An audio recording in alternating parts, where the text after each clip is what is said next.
The morning Evelyn Marsh was told to leave her home, she was standing at the kitchen sink washing a coffee cup that had belonged to her mother. Outside the window, the maple tree she and her husband Roy had planted 32 years ago had started turning orange at the edges, still green at the heart. The kind of October morning that should have felt settled, should have felt like something that belonged to her. If you're enjoying this story so far, don't forget to hit the like button and subscribe. Drop a comment telling me where in the world you're watching from. I love hearing from you. Gerald came in without knocking. He was 44 years old and had his father's eyes and almost none of his father's patience. He set a manila envelope on the counter beside the dish rack and stood in his good shoes, the pair he wore when he needed people to understand he meant business. She dried her hands on the dish towel, looked at the envelope. The house had been Roy's. When Roy died 8 years ago, it passed to Gerald the way these things do when there is no updated will and no daughter-in-law, yet who has opinions about floor plans. Evelyn had never thought to worry about it. She had lived here for 40 years. She had painted every room at least twice. She had buried a dog in the backyard and cried when the maple sapling they planted for Roy's retirement nearly didn't survive its first winter. She assumed she would die here. In the good way. The quiet way people picture when they allow themselves to think about the end. Cheryl and I have been talking, Gerald said. Evelyn did not ask him to go on. She already knew the shape of what was coming, the way you sometimes know weather by the way the light changes before a storm. The envelope held a letter from a property attorney in Shreveport. 5 pages of language that said, in considerably more words than necessary, that Gerald Thomas Marsh, as the titled owner of the property at 4417 Elmswick Drive, was exercising his right to request vacant possession. The letter was dated 6 weeks ago. She had 2 weeks left. There's a senior living place over on Perkins, Gerald said. He said it the way people say things when they want to sound helpful, but have already made up their minds. Cheryl looked it up. They have rooms available. Evelyn set the envelope back on the counter. She looked at the maple tree outside. The orange was spreading. I'll be out by the end of the month, she said. The relief on Gerald's face was the thing she kept returning to, driving away that afternoon with her suitcase in the trunk and her box of photographs on the back seat and $30 in her coat pocket. Not the anger he might have shown, not guilt, not the complicated grief that would have been at least honest. Just relief. The smooth, uncomplicated relief of a man whose uncomfortable problem had resolved itself without requiring much from him. She had not told Gerald about the $30.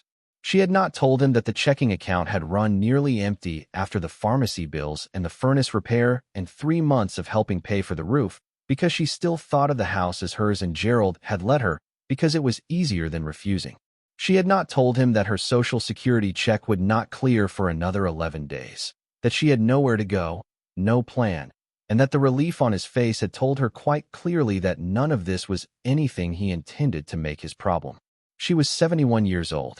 She had been born in Sabine Parish, Louisiana, in a farmhouse that didn't have indoor plumbing until she was 9 years old. She had married Roy at 22, raised 3 children in this house on Elmswick Drive, nursed Roy through his last 2 years, and survived every one of those things. She told herself she could survive this too, driving through the October afternoon with $30 and nowhere to be. The parking lot of the Beaumont County Public Library was half empty. She sat in the Buick for a few minutes watching nothing in particular. Then she went inside. The computers near the back wall were mostly free. She sat at a terminal in the middle, typed in her library card number, and opened a browser. She searched for affordable housing first. The results showed waiting lists and income-restricted apartments where the earliest availability was 2 years out. Extended stay motels in the county ran $90 a night. She did not let herself finish that math. She searched for county auctions. The Beaumont County Surplus Property Auction page loaded slowly, pale blue background, outdated font, a list of properties and vehicles being sold to clear tax debts and government surplus. She scrolled through it. Farm equipment. A foreclosed duplex at $80,000 starting. A vacant lot. A storage unit with abandoned contents. Near the bottom of the list, almost as an afterthought, Lot 14 Parcel 7704. B. County Road 14 West. Includes 1 agricultural structure, approximately 4,400 square feet. 3 acres, unimproved pasture. No utilities connected. Property acquired by county for non-payment of taxes Estate of Harlan Pruitt, deceased. Sold as is. No representations made regarding habitability or structural integrity. Starting bid, $30. $30. The same amount sitting in her coat pocket. She read the listing 3 more times. One photograph was attached blurry, taken at a distance, showing a large wooden barn with a roof that sagged on one side like a shoulder under weight it had carried too long. The boards were dark with age. The surrounding land was flat, dead grass. A gravel road led in from somewhere off the edge of the image. The auction was tomorrow morning. 10 a.m., courthouse steps. She printed the listing at the library printer for 25 cents, folded it into her pocket next to the $30, and sat for a while longer in front of the screen. She was not a woman given to impulsive decisions. 40 years of managing a household on a teacher's salary and then a machinist's pension had made her careful in ways that were so deeply habitual she barely recognized them as choices anymore. But she had $30 and a listing that cost $30 to enter, and she had nothing else. She drove out to County Road 14 to look at it before the sun went down. The road turned to gravel about a mile past the last cluster of mailboxes. Flat bean fields on both sides, gone to stubble since harvest, gray in the fading afternoon. The barn appeared ahead of her as her headlights swept the turnoff, and she understood immediately that the photograph had misrepresented its size. For 1,000 square feet was abstract on a page. In front of you, against the October sky, it was enormous. Something planted rather than built, rising out of the flat land like it had always been there and had been waiting for whatever came next. She parked and got out. The air smelled like turned earth and something underneath it faintly metallic, almost like the air before rain, though the sky was clear and dry. She walked the perimeter without going inside. The main doors were padlocked with a county lockbox. The wood around the door frame was old but solid at the foundation contact. She pressed her hand against the main wall where the boards were intact. Thick, much thicker than she would have expected. She had grown up on her uncle's hog farm in Sabine Parish. She understood what old barns felt like from the outside, the way they breathed differently depending on what they held or had held.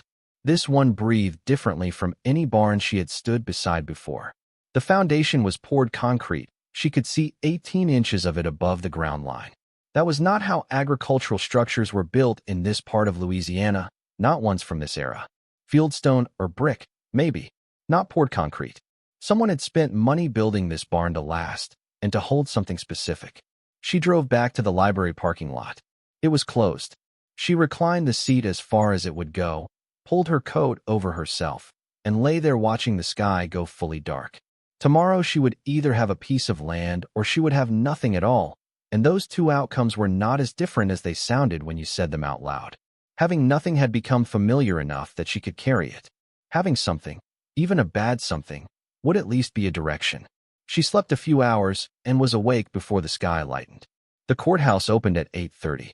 By 9:45, there were 7 other people gathered outside the surplus auction staging area, a folding table, 2 metal chairs, and a county employee named Donna, who ran these sales with the detached efficiency of someone who had processed the same transaction many different ways for many years and had long since stopped seeing the properties themselves. 5 of the 7 bidders wore company lanyards. 3 of them were from a firm called Doyle Property Group. She would learn the name shortly, in matching navy polo shirts. A 4th man, broad-shouldered, with a clipboard and good coffee from somewhere nearby, stood slightly apart from the others and made calculations in a small notebook he shared with no one. The 5th wore the lanyard of a regional land bank. The other 2 were a farmer in his 60s who seemed to be there for the equipment lot, and a younger man with a phone pressed to his ear who Evelyn never heard speak out loud. Donna moved through the early lots at pace. The duplex went to the land bank. The farm equipment sold in minutes. A vacant lot on the south end drew a brief contest between 2 of the polo shirts and settled at $46,000, both men nodding afterward in the satisfied way of people confirming what they expected. Then Donna read Lot 14. The broad-shouldered man with the clipboard looked up. One of the polo shirts glanced at the others. A small, knowing smile. Agricultural structure, County Road 14 West, Donna said, reading from her sheet. 3 acres, unimproved. Sold as is. Bid opens at $30. Nobody spoke for a moment. The polo shirt who had smiled said something to the man beside him. too quietly for Evelyn to make out, though the words "tear down" and "Tuesday" carried. $30, Donna said. Do we have $30? Evelyn raised her hand. The shift in the group's attention was immediate. All 7 of them looked at her, the woman in the tan coat, short gray hair, who had been standing slightly behind the others and whom nobody had registered as serious. We have 30, Donna said. Do we have 40? A beat. The broad-shouldered man was watching Evelyn now with the focus of someone recalculating a figure he thought he already had. 40, he said. 40. Do we have 50? 50, Evelyn said. She said it without hesitation, which surprised her, since she had hesitated over almost everything for the last week. $50 was 20 more than she had. She did not entirely know what she was doing, and she was doing it anyway, which was a feeling she recognized from other necessary moments in her life. The broad-shouldered man looked at his notebook. Said nothing. $50, Donna said. Going once. The polo shirt who had smiled said something under his breath. His colleague laughed short, dismissive. Going twice. The broad-shouldered man closed his notebook. Sold, Donna said. Name? Evelyn Marsh. One of the polo shirts said, not particularly quietly, what's she going to do with a barn she can't even get into? His colleague. Beats sleeping in her car, I guess. The laughter that followed was not large. Not especially cruel, the way cruelty sometimes announces itself. It was the casual sound of people who assume that because they have seen a thing quickly, they have seen it completely. Evelyn had grown old enough to recognize that sound. She had also grown old enough to know it rarely meant what the people making it believed it meant. She paid Donna $50. She had found a folded 20 in the lining of her purse, emergency money she had put there and half forgotten, and received a temporary ownership certificate, a lockbox combination, and a hand-drawn parcel map. She was turning to go when the broad-shouldered man appeared at her elbow. He introduced himself as Gary Doyle. He said the name with the weight of a man who expected it to arrive with meaning. Doyle Property Group. He offered her a practiced handshake. Mrs. Marsh, he said. Congratulations on your purchase. I wonder if you'd hear an offer. Evelyn looked at him. We've been watching that parcel, he said. The land has some development potential. The structure itself is honestly beyond saving. I'm sorry to be direct, but it is. Demolition costs alone would exceed the land value in most assessments. We'd offer you $500 cash, today. A nice return on your morning. A 10-to-1 return on a structure you just described as worthless, Evelyn said. Something shifted behind his eyes. He had expected easier work here. The land, Mr. Doyle, she said. I haven't been inside yet. He paused. It's not something you'd want to go inside. Then I'd like to confirm that for myself. She tucked the certificate into her coat. If I change my mind, I'll be in touch. She walked to her car. She did not look back at his expression, though she heard him say something to the polo shirts, a murmur too low to catch. One of them laughed again, less amused than before, more uncertain. That uncertainty, she thought, was more interesting than the laughter had been. She drove out to County Road 14 that afternoon. October light, full and direct, changed everything about how the barn looked. The scale became real in a way the photograph, and even her evening visit had not quite captured. The north roof section that had collapsed represented roughly a fifth of the total footprint. The rest stood intact, the boards weathered to the gray of old cedar, the walls holding. The poured concrete foundation ran the full perimeter, 18 inches exposed and smooth where the frost hadn't cracked it. She worked the lockbox combination and pulled the main doors open. The smell was the first thing, old wood and dust, and something underneath, a mineral dryness, like the interior of a machine shop that has not been used in years but has not been opened to weather either. Not rot, not animals, not the smell of full abandonment in an open structure. She waited for her eyes to adjust. The ceiling at the peak was close to 20 feet. The loft ran along the south side, boards intact. Shafts of light came through the gaps in the north section and through cracks in the side walls. And in that light, the dust moved slowly in currents she couldn't feel. No farm equipment. No remnant of hay. No rusted tools. No trough hardware. No water line. No salt lick. No anything that accumulated in working barns over decades of actual use. The space had been cleared. Deliberately, at some point, and not recently. The floor was wood planking over concrete, and where the planks had shifted she could see the slab underneath, smooth and gray, and very clean for something of that age. Along the west wall ran a long workbench. She pressed on it with both hands. It did not flex. Built to be used seriously by someone who intended to use it for a long time. Above it, pegboards with empty hooks, every hook bare, but arranged for a specific set of tools, not for general hanging. Below it, a series of cabinets with latched wooden doors, also empty, but the dimensions were not standard. Each one sized to hold something specific. She could see where the interior shelf spacing had been custom set, where reinforcing had been added to the bottom panels to handle weight. She walked the full length of the barn with her hand trailing along the west wall. The exterior walls were double-layered. She could feel it where the seams didn't align. 2 layers of plank with something dense between them, insulation or another material, something that explained why the interior was noticeably quieter than outside. Sound didn't move through these walls the way it moved through ordinary wood construction. At the south end, past the loft stairs, she tested each step. All solid, she found a section of wall that looked the same but wasn't. From 10 feet away, cedar planks, vertical, same age and color as the rest. Up close, the board edges on the left side were slightly cleaner. Not weathered the same way. Cut from the same stock, but fitted later, not original. She pressed on the boards. Solid. She ran her fingers along the edges looking for a seam and found nothing. She knocked, and what came back was different, hollow in the way wood over metal is hollow, with a resonance underneath it that the wood alone couldn't produce. She stepped back and looked at the wall for a long while. Then she retrieved the small flashlight from her glove compartment and started again, more carefully. She had been working the flashlight beam along the floor seam for perhaps 20 minutes when she found it. A crack in the concrete itself, too straight and too regular to be settling or damage.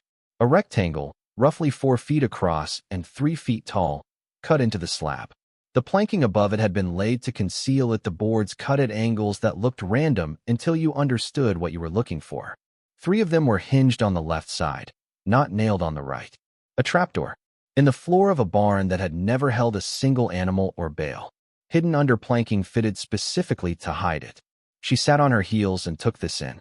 She thought about the poured concrete foundation, the custom cabinets, the double walls, the absence of any agriculture, not a nail, not a chain hook, not a feed gate, in 4,000 square feet of agricultural structure. Harlan Pruitt had not farmed. Here, she worked the hinged planks up carefully. Heavy, the underside reinforced with steel bar, the kind of addition that makes something nearly impossible to lift from the wrong side and straightforward from the right. The rectangle in the concrete was a steel plate set flush with the slab. No visible handle. But at the center, recessed into a shallow depression she would have missed without the flashlight beam hitting it at the right angle, was a keyhole. She sat on the cold concrete floor of her $50 barn and stared at a locked steel plate that someone had gone to very considerable effort to conceal from everyone who might ever look. Somewhere outside, tires moved slowly on County Road 14. An engine decelerated, idled for a moment, then pulled away. She didn't register it fully then. She was thinking about Gary Doyle and his careful offer and the certainty behind it. The barn was worthless. He had said so clearly, with the confidence of a man who had already done his calculations. $500. Take the money. Walk away. Men did not offer $500 for things worth nothing. If you're hooked on this story, make sure to subscribe and turn on notifications so you never miss an upload. Your support means everything and helps me bring you more emotional stories like this one. She lowered the planks back into place and stood, brushed concrete dust from her coat. The county auction paperwork would reference the estate. If there was a probate file on Harlan Pruitt, there would be an inventory. And an inventory might lead her to a key, or to someone who knew what Harlan had locked away under the floor of a barn he had gone to extraordinary lengths to make look like nothing at all. She locked the barn doors and drove back to the library. The probate clerk at the courthouse was a young woman who looked up the name quickly and said, "Pruitt, Harlan Jerome. Died February of last year. Estate went through expedited probate. No heirs, no will. The property was the only asset the county identified." She scrolled further. The house on the parcel, small residence, same address, was inventoried, and the personal contents were sold at a surplus auction in March. Proceeds went toward the back tax balance. She paused. The inventory shows the contents netted $243. What was in it? The full file would be in the probate documents. We close in 20 minutes. But I can give you the document number. You can pull the full file through the parish digital portal tonight. Evelyn wrote down the number, drove back to the library with 12 minutes before closing, created a portal account, pulled the Pruitt probate file, downloaded the estate inventory, and read it in the parking lot on her phone screen in the dark. Furniture, clothing, kitchen items, tools. 204 volumes, assorted subjects, sold as a lot.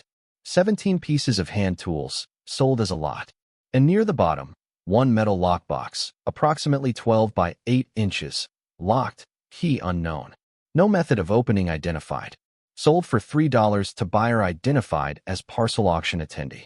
$3 for a locked metal box. Someone had bought a locked metal box from the estate of the man who had built a hidden door in the floor of his barn.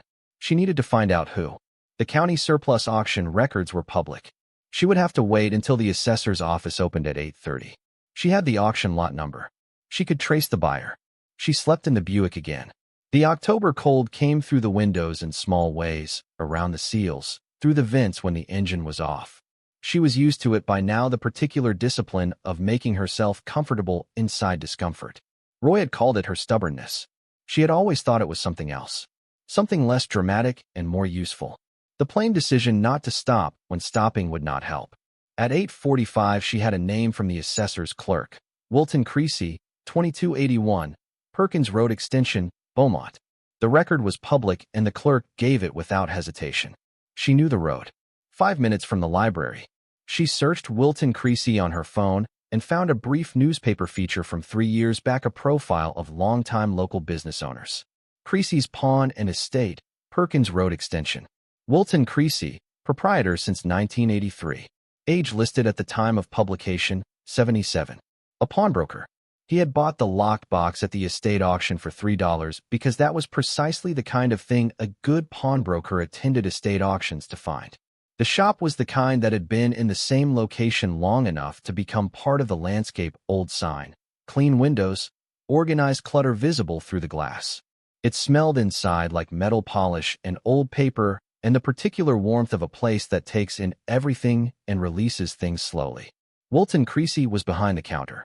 Short, careful in his movements, reading glasses pushed up on his head. He looked at Evelyn the way a man looks when he has spent 40 years assessing things people bring him and cannot stop doing it automatically. Help you. You purchased a metal lockbox at the Pruitt estate auction in March, she said. 12 by 8 inches, locked, key unknown. Something shifted in his expression, not quite caution. Alertness. I buy a lot of things at estate sales. Do you still have it? He studied her. You're the one who bought the barn. Word moved fast in small counties. I am, she said. He came around the counter slowly, and she followed him to a back room organized in the way of a man who knew exactly where everything was. He retrieved the box from a shelf and set it on the work table. Steel, industrial grade, handle on top. The lock mechanism was flush with the surface, not a padlock, but something built into the box itself, a disc lock with concentric numbered rings. The kind designed for someone who needed something to stay closed. Combination disc lock, Creasy said. Old design. Made by a company in Ohio, Hamilton Precision, out of business since the late 90s. Very difficult to pick without damaging whatever's inside. I couldn't crack it. How much do you want for it? He looked at her for a moment. What do you think is in there? I don't know yet. That's why I want it. He thought about that. What's your name? Evelyn Marsh. He said nothing for a beat, reading her the way he read things. You got somewhere to be today? No. Let me put coffee on. I'll tell you what I know about Harlan Pruitt. Then we'll talk about the box. Creasy had known Harlan slightly not well, but the man had come into the shop twice, years ago, looking for a precision scale, the kind used for weighing very small quantities. What kind of scale? Evelyn asked. Calibrated to 1/100th of a gram, Creasy said. He knew exactly what he needed. Capacity, calibration standard, display resolution. That's not a hobbyist asking. That's someone with a specific measurement problem who has thought about it before they walked in the door. What was he weighing? Didn't say. Creasy set his coffee cup down. He had the focused quality of someone working on something they'd been working on for a long time. The kind of person who is so inside a problem they don't think to explain it to strangers. He looked at the box. He bought a lot of books. Technical books. His estate inventory listed 204 volumes. I checked the auction house records after I bought the lockbox. Mostly scientific and technical material. I wondered about that. Evelyn pulled out her phone and showed him the notes she had made from the probate inventory. He read through them and nodded slowly. He built something in that barn, Evelyn said. The walls are insulated double-layered, with something dense between the planks. The floor is poured concrete. The cabinets are custom-built to hold specific items. And there's a trapdoor under the planking, locked with a steel plate I can't open without a key or a combination. Creasy went very still. I noticed the foundation when I went by before the auction, she said. Poured concrete in a barn this age. In this parish, that's not standard. Someone spent money on it deliberately. A trapdoor, he said. Steel plate, flush with the slab. Keyhole at center. He looked at the disc lock on the box, then at her. Hamilton Precision made matched security systems. Disc locks and vault plates, ordered as pairs. The combination that opens the disc lock opens the plate. Same manufacturer, same cipher system, same key code. The word cipher landed with weight.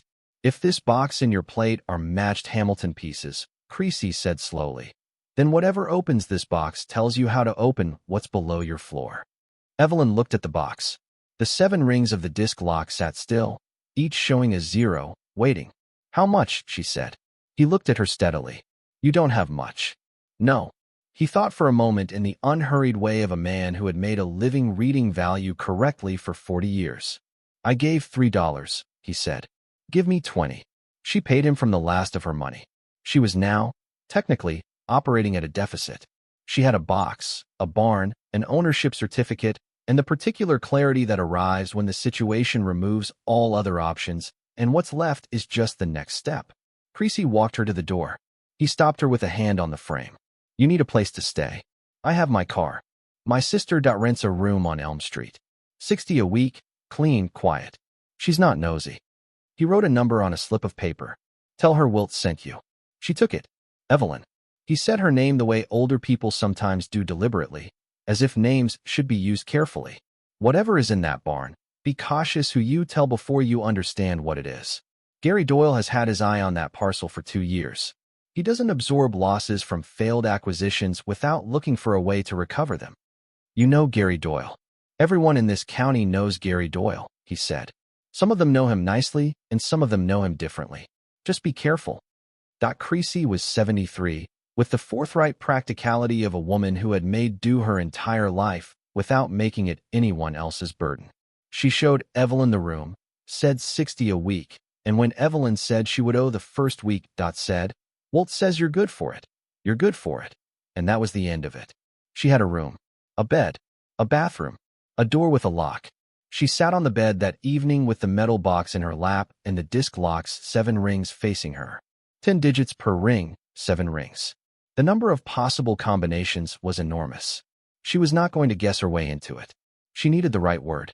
She opened the probate file again on her phone and read through the book inventory a second time, more carefully. 204 volumes. The auction lot had gone to a book dealer in Shreveport who specialized in estate sales. She found the name in the buyer records, called the number, and left a message. The dealer called back the next morning. He still had the book's technical material, didn't move quickly for him, he said, and he'd been hoping to find a university library interested in the lot. He hadn't processed them individually yet. Can you read me some titles? She asked. He read. She wrote. Metallurgy and Surface Properties of Precious Metals, 3rd edition. Identification of Rare Coinage, American and Foreign, 1947. Advanced Electrochemistry. The Assaying of Gold and Silver Alloys. Rare Coin Grading Standards, Professional Edition. Handbook of Numismatic Valuation. Preservation and Conservation of Metal Artifacts. Investment Grade Coin Authentication, A Practitioner's Guide. He kept reading. She kept writing. When she hung up, she had a list of 29 titles in the numismatics field. Coins, precious metals, rare currency, grading standards, authentication protocols. Another 15 in general metallurgy that overlapped significantly. 44 books, out of 204, dedicated to a very specific subject. Harlan Pruitt had spent a significant part of his life reading about rare coins. She looked at the custom cabinets in the barn photographs she had taken on her phone. The reinforced shelf bottoms, built to handle weight. The specific dimensions, fitted to hold things of particular size. She thought about the precision scale Creasy had described. Calibrated to 1/100th of a gram. That was the calibration standard used in coin authentication. The difference in weight between a genuine 1933 double eagle gold coin and a sophisticated counterfeit was sometimes measured in hundredths of a gram. She thought about the trapdoor in the poured concrete floor. She thought about Gary Doyle and his $500 offer and the way he had said the word worthless. She called Creasy. "Do you know anyone who deals in rare coins?" she said. "Someone who understands what they're looking at and keeps things quiet." A pause on the line. "I know a woman in Baton Rouge," he said. "Retired from the American Numismatic Association. 30 years authenticating coins for government and private collectors. She's sharp and she's discreet." "Would she come out here?" "She might," he said. "Let me call her." "What are you expecting to find, Evelyn?" She looked at the disc lock. "I need to open the box first," she said. "Bring it by in the morning. I've been thinking about that lock mechanism since you left. I want to try something." She said she would. She set the box on the nightstand and lay down with her coat over the blanket and looked at the ceiling of Creasy's spare room. A quiet house. Outside, elm trees, porch lights, a street that did not change quickly. She heard Dot's television somewhere downstairs and the occasional car going past. She thought about Harlan Pruitt, a man she had never met, never heard of until 2 days ago, who had spent decades building something in private, something worth hiding with insulated walls and poured concrete, and a matched set of security hardware from a company in Ohio, who had read 44 books about rare coins and built cabinets to hold things of specific weight and dimension and locked the whole thing below a steel plate that nobody had opened since the day he died. She thought about what kind of man built something that carefully and told nobody. A man who understood that the things worth protecting were rarely protected by telling people about them. She thought about Gerald. About the relief on his face. About the $30, now spent, and the room she owed $60 on, and the barn she owned outright. She thought, "This barn is mine. Everything in it, everything under it. Mine." She slept better than she had in 2 weeks. In the morning she drove to Creasy's shop with the box. He had cleared the work table and had a jeweler's loupe and an old catalog open beside it. He examined the disc lock for a long time, turning the box in his hands, checking each ring. Then he said, without looking up, "Hamilton Precision Series 4. 1975 to 1989 manufacture. 7-digit combination. The rings use numerals, but the code isn't a number, it translates through an alphanumeric cipher. A word, 7 letters, run through Hamilton's proprietary encoding table." He retrieved a photocopied page from his filing cabinet, decades old, edges gone soft. The company always used the same cipher. A through J equals 1 through 0. K restarts at 1, L at 2, and so on in a repeating pattern. He laid the cipher table flat on the work table. "The vault plate mechanisms," he said, "used the same system. Same word, same cipher, same code. If your plate is Series 4, what opens this box also opens that plate." Evelyn looked at the table. 7 letters. A word Harlan would remember without writing it down, or a word he had written somewhere, confident nobody would know to look for it. She thought about the book dealer in Shreveport. 204 books. None of them looked at since the estate auction in March, sitting in boxes in a back room. She called him from Creasy's shop. Could she come look through the lot? He said yes. They were still boxed. He hadn't processed them individually. "Come anytime." "I'll drive," Creasy said. She looked at him. 80 years old, he said. 40 years in that shop. "I would very much like to see where this is going." They drove north on I-49 through the gray October morning, Creasy steady behind the wheel, Evelyn with the metal box in her lap. She thought about Gary Doyle's offer, and how quickly it had come within 20 minutes of the auction closing. He had been watching. He had been ready. Someone had tipped him, or he had been following the probate proceedings closely enough to know what was there before he arrived. She thought about the only people who would have had access to that information. The probate clerk, the auction house, the estate inventory assessor, or someone in her own family who had seen something they weren't meant to see. Gerald worked in commercial real estate. He moved in those circles. That was how he had met Cheryl at an industry conference. He would know someone like Gary Doyle. He would know someone who knew someone. She might be connecting things that didn't connect. She told herself she might be wrong, then filed the thought carefully and kept it. The book dealer's shop was in a converted house near the LSU campus in Shreveport. Marcus Thibodeau was the kind of man who had attended 70 estate sales and had learned to look at what others overlooked, though in this case he admitted the technical volumes had given him trouble finding buyers. He showed them to the back room. 14 boxes. Evelyn and Creasy opened them methodically, starting with the numismatics titles. Creasy opened Rare Coin Grading Standards, Professional Edition. Checked the inside cover. Nothing. Evelyn opened Identification of Rare Coinage, American and Foreign, 1947. The spine cracked with use. A university library stamp inside the front cover. Harlan had bought it secondhand from a school in Ohio. Below the stamp, in pencil so pale she almost missed it, 7 digits written in a careful hand, spaced as if they mattered. 4021453. She opened the cipher table photograph on her phone. Hamilton Precision's encoding converted letters to numbers. She ran it forward. If A equals 1, then 4 is D, 0 is J, 2 is B, 1 is A, 4 is D, 5 is E, 3 is C, DGBADC. Nothing. She looked again. Reversed the direction. Still nothing she could parse as language. She turned the page. Below a full-page photograph of a 1933 double eagle gold coin, Harlan had written in his small hand, "Not for sale, at any price." Below that, circled once in pencil, the name Harlan. Below that, circled again, the name Harlan with a small s added at the end. Harlan's. 7 letters. She looked at the cipher table. A equals 1. H equals 8. A equals 1. R equals 9. L equals 3. A equals 1. N equals 5. S equals 0. 8193150. She wrote it in her notebook. Showed it to Creasy. He looked at it. Then at the box. Try it. She turned the first ring to 8. The second to 1. The third to 9. The fourth to 3. The fifth to 1. The sixth to 5. The seventh to 0. She pressed the release. The lock opened. Neither of them said anything for a moment. The back room of a Shreveport bookshop. October light coming through a small high window. 2 old people standing over a steel box that had been locked since before either of them could remember its owner's name.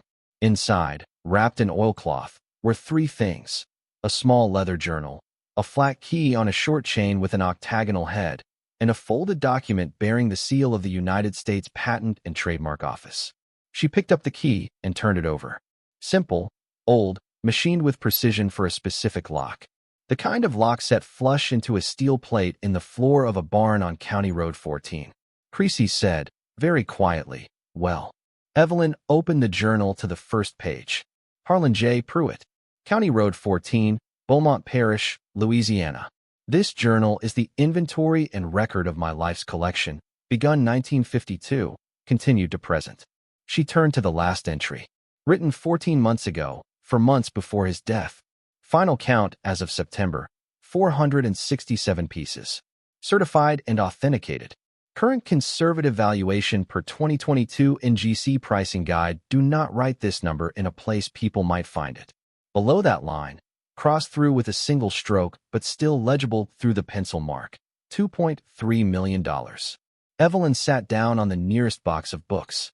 Her legs had simply decided, on their own terms, that this was the appropriate moment. Creasy read the number over her shoulder. He was quiet for a long while. Then he said, "We're going to need that woman in Baton Rouge." Outside, the gray October light shifted. Somewhere in Beaumont, in whatever office Gary Doyle was sitting in, the calls he was making about a barn on County Road 14 were not yet finished. Somewhere in a good building somewhere, someone who had seen an estate inventory and understood what it pointed toward was already aware that the locked box had changed hands.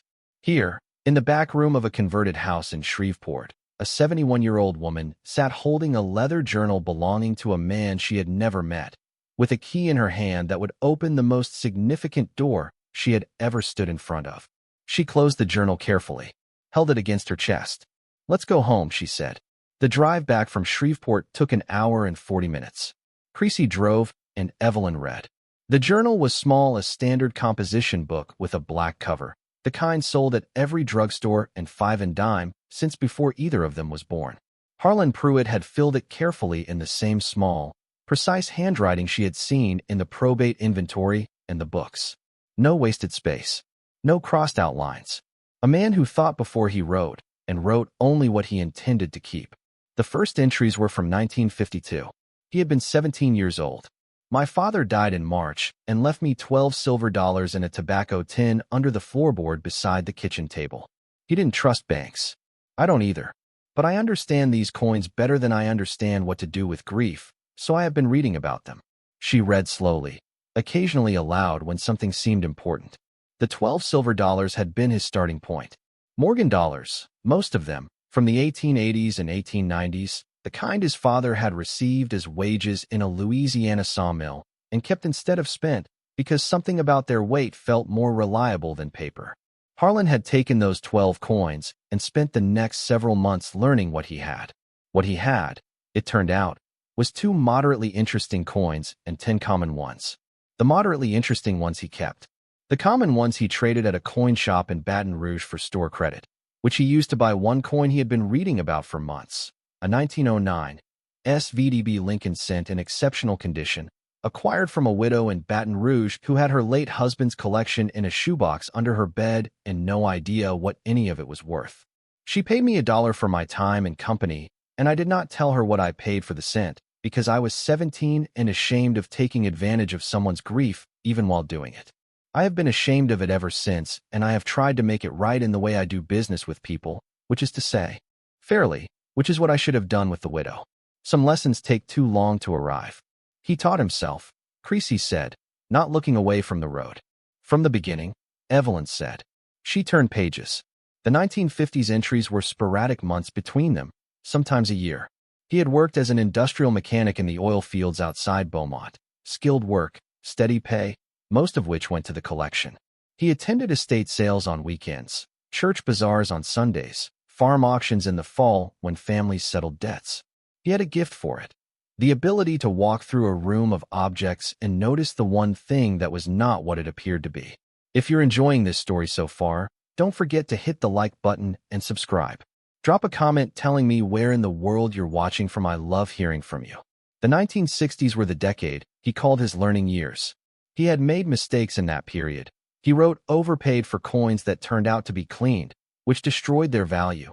Bought a piece represented as rare that was a later reproduction. Trusted a dealer who had no business being trusted. He documented each mistake with the same unflinching precision he applied to his successes, which struck Evelyn as the quality of someone who understood that errors were only useful if you looked at them honestly. He also documented, across those years, a growing unease. People had begun to notice him at sales. Not in any specific or threatening way, just the noticing that happens when someone shows up at the same places repeatedly and asks the right questions and never quite leaves empty-handed. He started attending sales in adjacent parishes, then in adjacent states. He drove to Mississippi, Arkansas, Tennessee on long weekends, returning with items wrapped in cloth in a wooden box he kept in the back of his truck. In 1968, he bought the barn. I have decided to keep the collection at the barn rather than the house. A house invites visitors. A barn does not. I am building proper storage. The walls need insulation. The floor needs concrete. The system needs to be secure against moisture and temperature and anyone who wanders in out of curiosity or intent. This will take time. I am in no hurry. He built it himself, Evelyn said. Over years. Patient man, Creasy said. The underground room had taken 3 years. He had dug it in stages, hauling the soil out in a pickup truck and spreading it across the back acreage a load at a time, so no one would notice accumulation. He had poured the walls himself, set the I-beams himself, wired the humidity system himself from a design he had worked out in a notebook the way an engineer would, calculating airflow and dehumidification capacity and temperature differential for the specific conditions of a Louisiana climate applied to a sealed underground space. He had installed the security hardware from Hamilton Precision, the disc lock, the vault plate, the matched key system in 1978, when he estimated the collection's value had crossed 6 figures for the first time. At that point, he wrote, it became something worth protecting properly. Before that it was a hobby. After that it was a responsibility. The 1980s entries tracked acquisitions she could not fully evaluate without knowing coin prices, but the descriptions were precise enough to understand that he was finding significant pieces regularly. The 1909 SVDB Lincoln cent had been his anchor, a coin he never considered selling because it was where everything had started. Around it, he had built concentrically, adding pieces that fit a logic she was beginning to understand. Coins that had been undervalued by their previous owners. Coins that appeared at sales far from the specialist markets that would have recognized them. Coins that required the specific combination of knowledge and patience that Harlan had spent 30 years developing. He did not collect randomly. He collected with intention. The 1990s were when the collection became what the final journal entry described. He had found, in that decade, 3 pieces he called the anchors, significant coins that would define the collection's ultimate value. He did not name them in the main text. He referenced them only as the 3, and noted that they were stored separately from the rest, in the safe in the corner of the underground room, and that their documentation was in the filing cabinet alongside authentication certificates he had obtained through professional grading services under a name he had used for that purpose since 1981. Evelyn looked up from the journal as Creasy turned off the interstate onto the state highway that would take them back to Beaumont. "There's a safe," she said, "in the room. He mentions it here, 3 pieces stored separately. Different from the main collection. He calls them the anchors. Says they define the collection's value." She looked at the key on its chain. "The key opens the plate, but there may be another mechanism for the safe." "The journal will tell us," Creasy said. "Or the filing cabinet." She turned more pages. "Read." The safe combination was not in the main text, but she had not expected it to be. What she found instead, near the back of the journal, was a section Harlan had titled simply, in his small handwriting, "Notes for whoever comes after." It was the section he had written knowing he would not live forever and would leave no one to explain things. He had not been reclusive out of misanthropy, he wrote. He had been private out of necessity. A man with a collection of that value, known to have it, became a target. He had seen it happen to others in the numismatic world: collections stolen, forged documentation inserted, provenance disputed in ways that cost more to untangle legally than the collection was worth. He had decided early that the only protection he could afford was invisibility. Not secrecy exactly, just the ordinary invisibility of a man who farmed and tinkered and kept to himself on County Road 14. "I have no heirs and no particular wish to impose this collection on anyone who does not want it. What I want is for it to go somewhere that understands what it is. A museum, if the right museum can be found, or a collection that will appreciate it properly. The barn and the land I leave to whatever the legal process decides. The collection, legally speaking, belongs to whoever owns the barn, because it is part of the property, stored below it, and I have not made separate arrangements for it. I considered separate arrangements, but concluded they would complicate things more than simplify them. If you are reading this, you own what is in that room. I hope you know what to do with it. If you don't, find someone who does." Evelyn closed the journal. Outside the window, the flat Louisiana fields moved past in the gray afternoon light.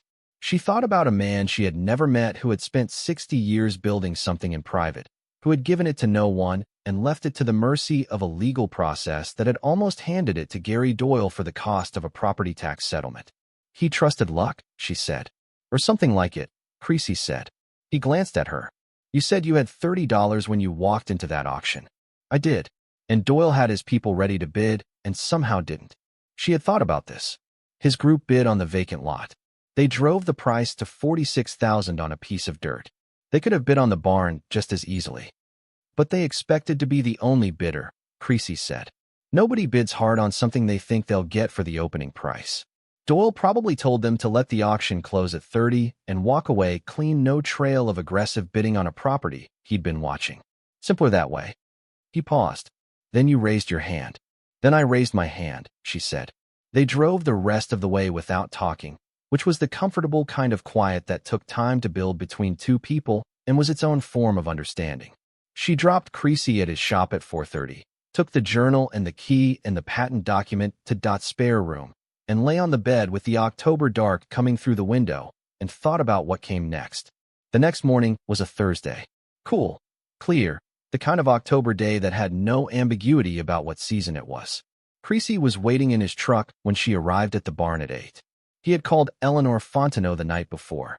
She was driving down from Baton Rouge that afternoon and would arrive by 2. Evelyn took the key to the steel plate and went inside. The barn was the same as she had left it. dust and mineral air and the particular silence of a space that had been closed. She crossed to the south end, worked the hinged planks up carefully, and knelt over the plate. The keyhole was exactly as she had found it, small, recessed, octagonal-shaped to match the key head. She pressed the key in. It seated with the clean fit of precision machining.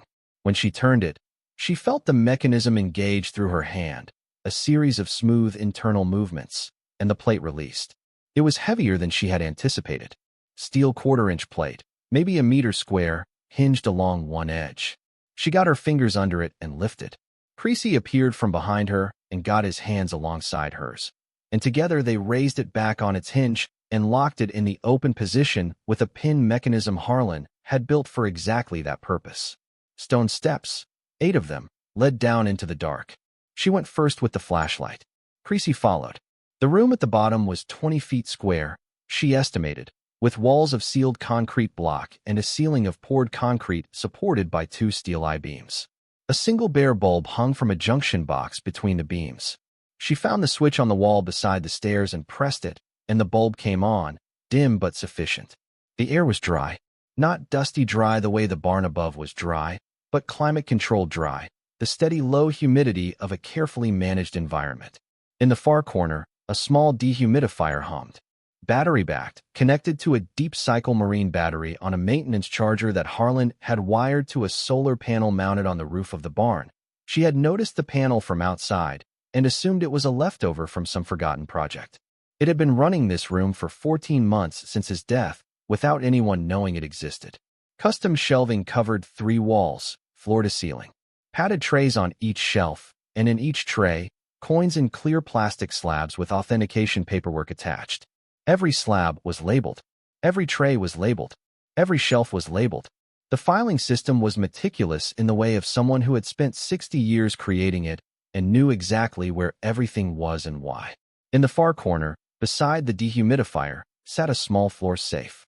30 inches tall, heavy-gauge steel, combination dial on the front. Evelyn walked the shelving slowly, running the flashlight beam over trays she could read at the surface level without needing to know coin values. Morgan dollar, peace dollar, Lincoln cent, buffalo nickel. Seated liberty, draped bust, flowing hair. 467 pieces, the journal had said. She believed it, looking at the shelves. The room held exactly what the journal described, and nothing more and nothing less. Creasy stood at the foot of the stairs and looked at all of it without speaking for a long time. Well, he said eventually. They went back upstairs to wait for Eleanor Fontenot. She arrived at 2:15, driving a sensible sedan with 200,000 miles on it and a back seat full of equipment cases. She was 68, compact, with close-cropped gray hair and the bearing of someone who had spent a career handling things of significant value and had learned that performing reverence for them was both unnecessary and unprofessional. She shook Evelyn's hand with a firm, dry grip and said, "Show me."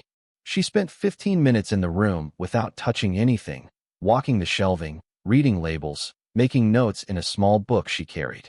Then she said, "All right, let me start at the top of the grading hierarchy and work down. This will take some time." "I'll get coffee," Creasy said. He had no way to make coffee at the barn, so he drove to the gas station on County Road 12 and came back with 3 cups in a carrier and a patience that matched Eleanor's. They sat in the barn's main space while she worked below, and the October afternoon moved around them at its own pace.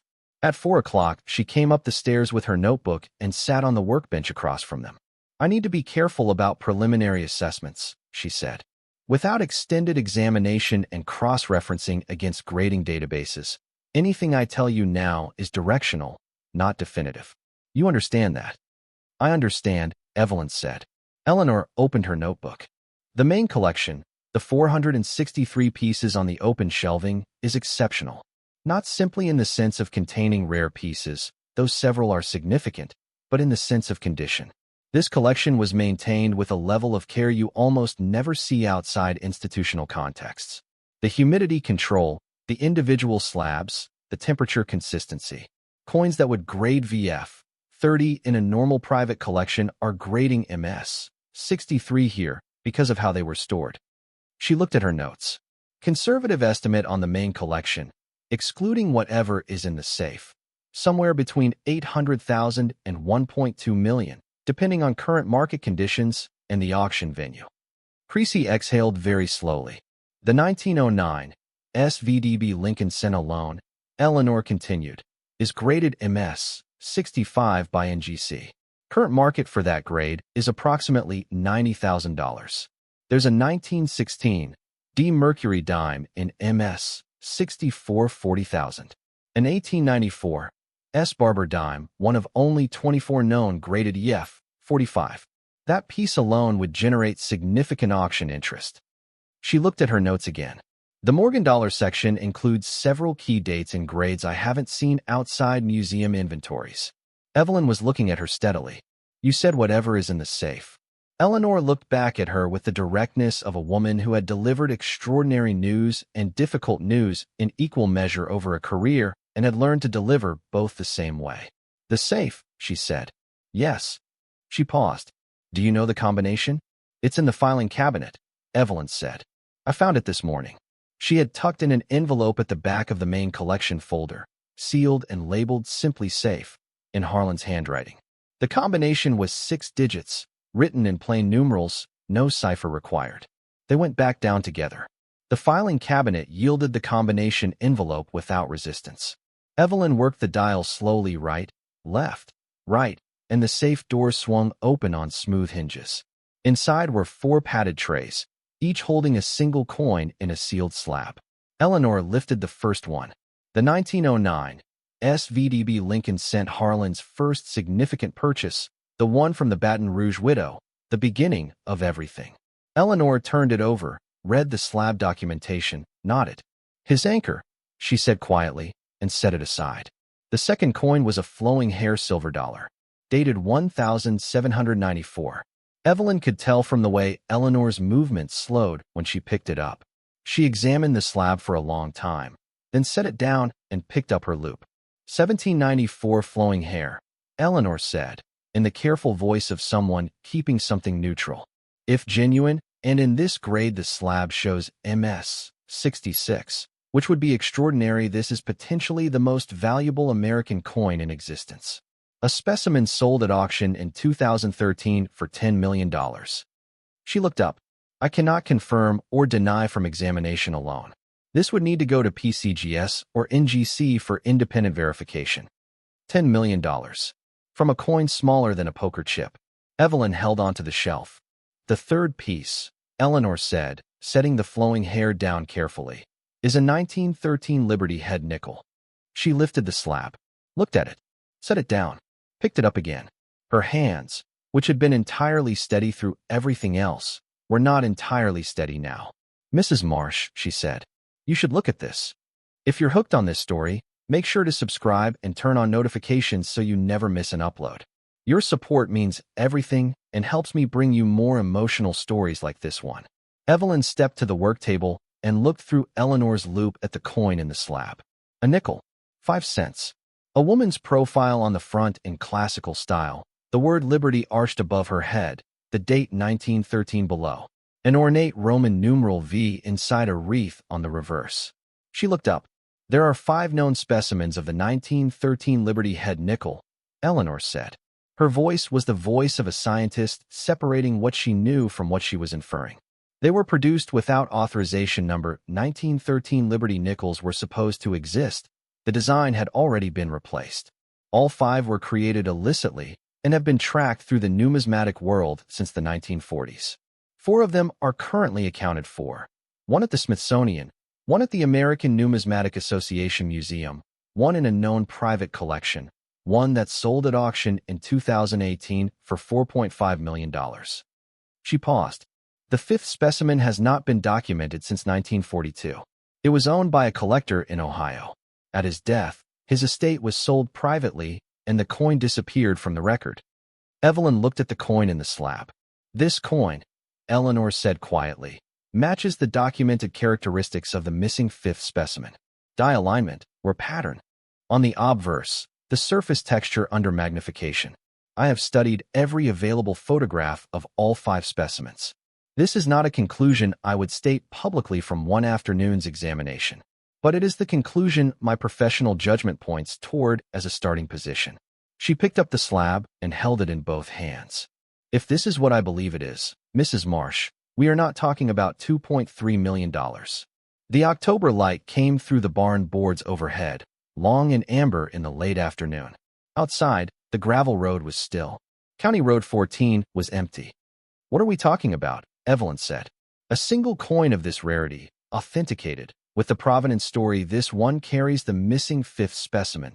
60 years of private custody in a sealed climate-controlled environment. Auction estimates would begin somewhere north of $5 million and would likely go higher. Eleanor set the slab down carefully on the padded tray. There is no ceiling I can responsibly give you for a coin like this, at this moment, in this condition. Creasy had not said anything for a very long time. He was standing at the bottom of the stairs with his coffee cup in his hand, looking at the coin in Eleanor's hands with the expression of a man revising every calculation he had made in the past 2 days. And the fourth piece? Evelyn said. Eleanor set the Liberty head nickel down carefully and lifted the last slab. A gold coin. $20. St. Gaudens designed the standing Liberty on the front, an eagle in flight on the reverse. The date, 1933. Eleanor looked at it for a moment. A 1933 St. Gaudens double eagle, she said.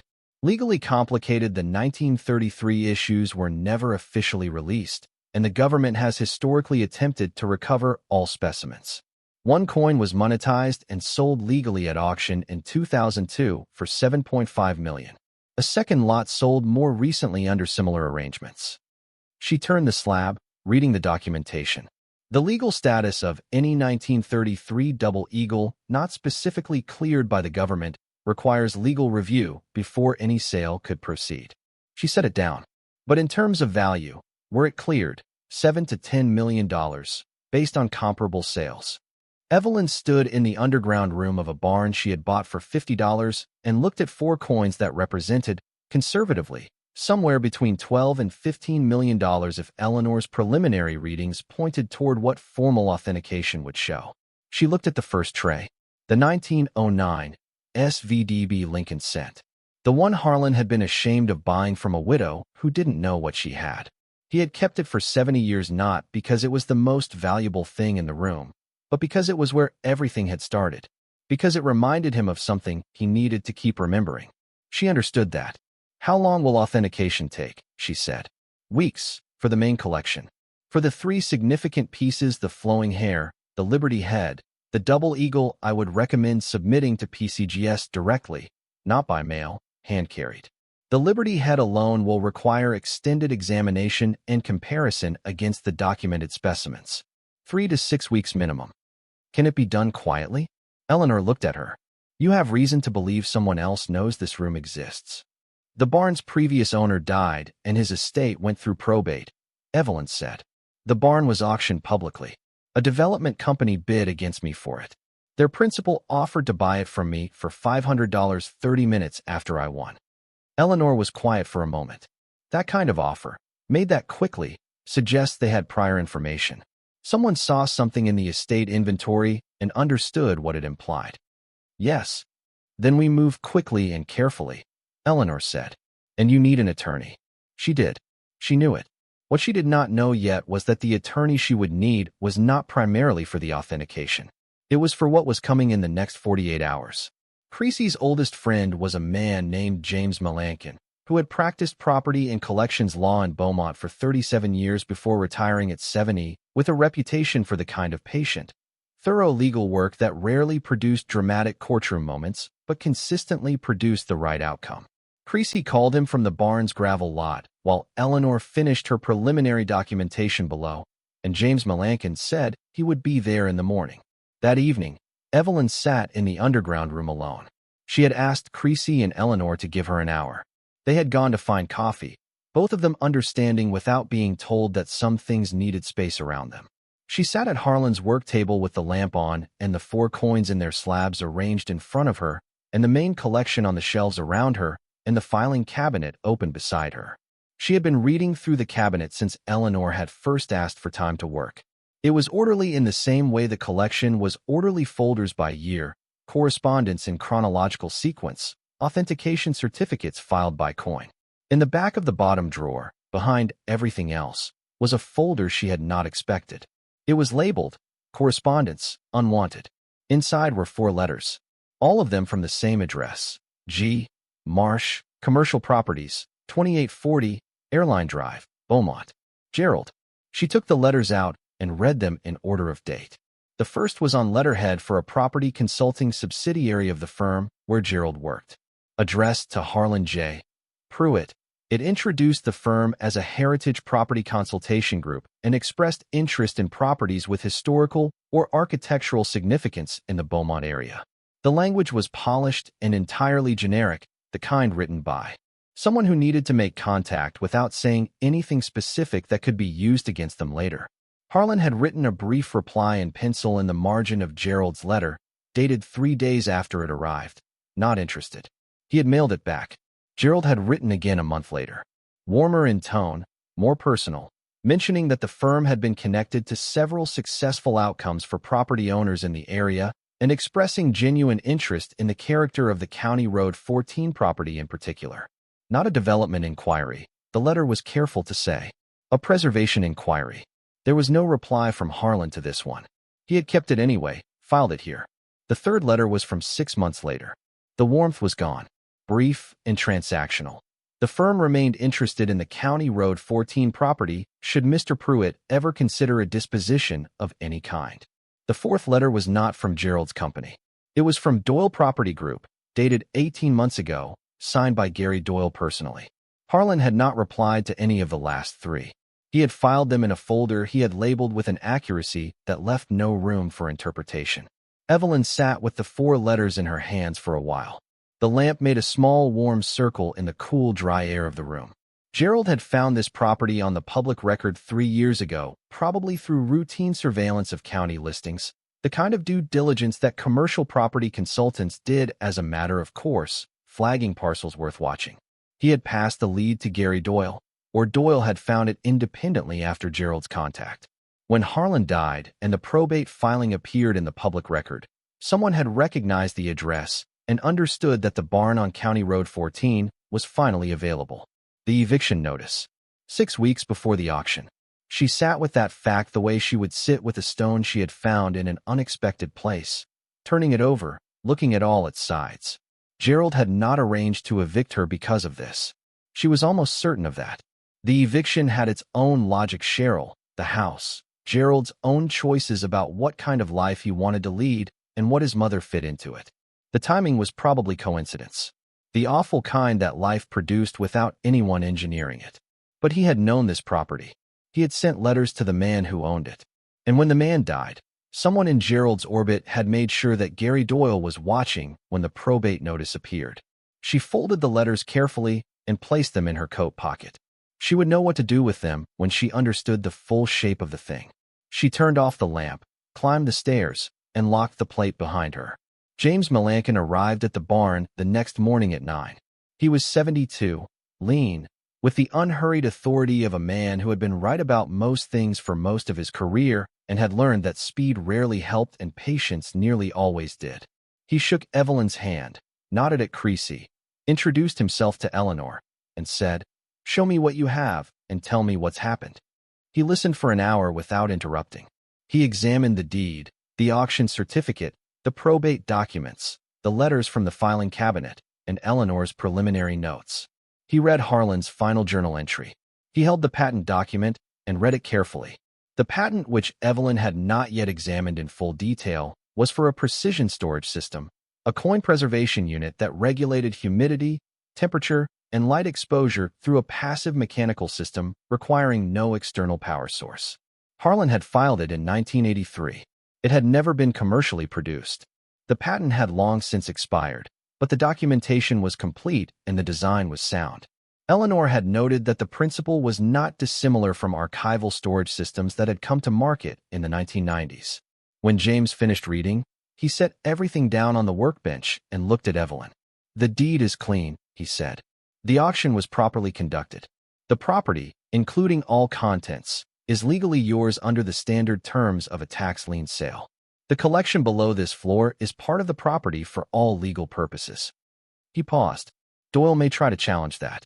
He has no legal basis I can identify, but he has resources and a willingness to file motions until you run out of money to respond. That's the practical risk. I don't have money, Evelyn said. You have something better. A credible claim to an asset of significant value and a document trail that establishes your legal ownership beyond reasonable dispute. He looked at Eleanor. How long until authentication produces something bankable? 6 weeks minimum for the key pieces.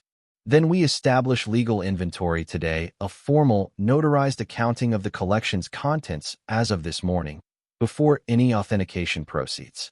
That prevents any future dispute about what was here when you took ownership. He looked at Evelyn. I'll draft it this afternoon. Eleanor, I'll need your co-signature as a qualified assessor. Of course, Eleanor said. And Evelyn, is there anyone else who might claim an interest in this property?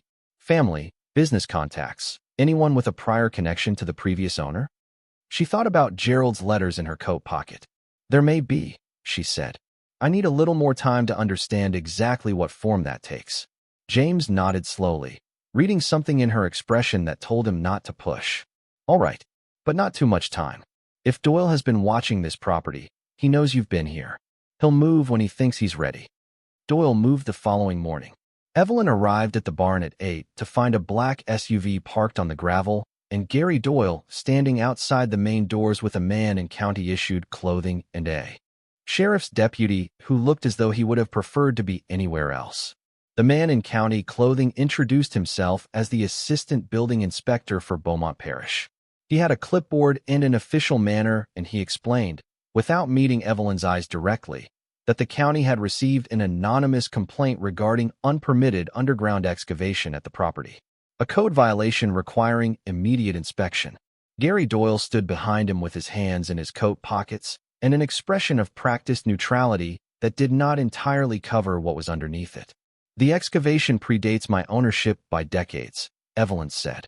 That may be, the inspector said, but unpermitted structures are the responsibility of the current owner regardless of when they were created. If the inspection identifies violations, remediation could include remediate how, Evelyn said. He looked at his clipboard. Depending on the severity, remediation could include filling the unpermitted space and restoring the surface to its original condition. Filling it in. Pouring concrete over the room, over the shelves, over 467 coins. Gary Doyle did not smile. He was too careful for that. Evelyn looked at the deputy. He was looking at the gravel. Do you have a warrant? She said. The inspector looked up. An administrative inspection for code compliance doesn't require. I'm aware of the legal standard for administrative inspections, Evelyn said. I'm also aware that a complaint filed the same week I acquired the property, from parties whose identity I can reasonably infer, does not constitute the kind of urgent public safety concern that would justify bypassing standard procedure. She looked at the deputy. Is there a warrant? No, ma'am, the deputy said. Then I'll schedule this inspection through the standard process. My attorney will contact the building department today. She looked at Gary Doyle directly. Good morning, Mr. Doyle. His expression shifted by a fraction. He had expected, she thought, easier compliance. Mrs. Marsh, he said quietly, low enough for only her to hear. Whatever's in there, and I think you've found something significant, you don't have the resources to protect it, authenticate it, or sell it properly. I can help you get what it's worth. Half is better than nothing, and nothing is what you'll end up with if you keep fighting me. He walked to the SUV. The inspector and deputy followed. The gravel settled as they drove away. She stood in the barn doorway and looked at the empty road. Half is better than nothing. He knew, or he was close enough to knowing that the distinction barely mattered. Someone had told him enough. She went inside and called James Melankin. He arrived by noon with the notarized inventory document and a motion to file with the county court seeking an injunction against any administrative action on the property pending formal legal process. He also brought a research assistant who had spent the previous afternoon pulling every public record related to Gary Doyle's development projects in Beaumont Parish over the last 10 years. 3 properties in this county where Doyle filed complaint-based inspections immediately following a change of ownership, James said, spreading documents on the workbench. 1 owner sold within 60 days. 1 held out for 4 months and sold after a condemnation order that James had since vacated on appeal. One fought and won, but the litigation cost more than the property was worth. He looked at Evelyn. He has a pattern. The pattern works because most people can't afford the legal resistance. I don't have money either, Evelyn said. You have something better. I can work on contingency. I take a percentage of the authenticated value when it sells. That gives me the same interest in seeing this through that you have. She looked at him. Why would you do that? James smiled slightly. I'm 72. I retired because I ran out of interesting problems. He glanced toward the trapdoor. This is an interesting problem. By mid-afternoon, the injunction had been filed and the inventory document was notarized and on its way to the courthouse. Eleanor had arranged, through her contacts at PCGS, for a priority submission for the 3 anchor coins. She would carry them to the PCGS facility in California personally, with full documentation and appropriate security, the following week.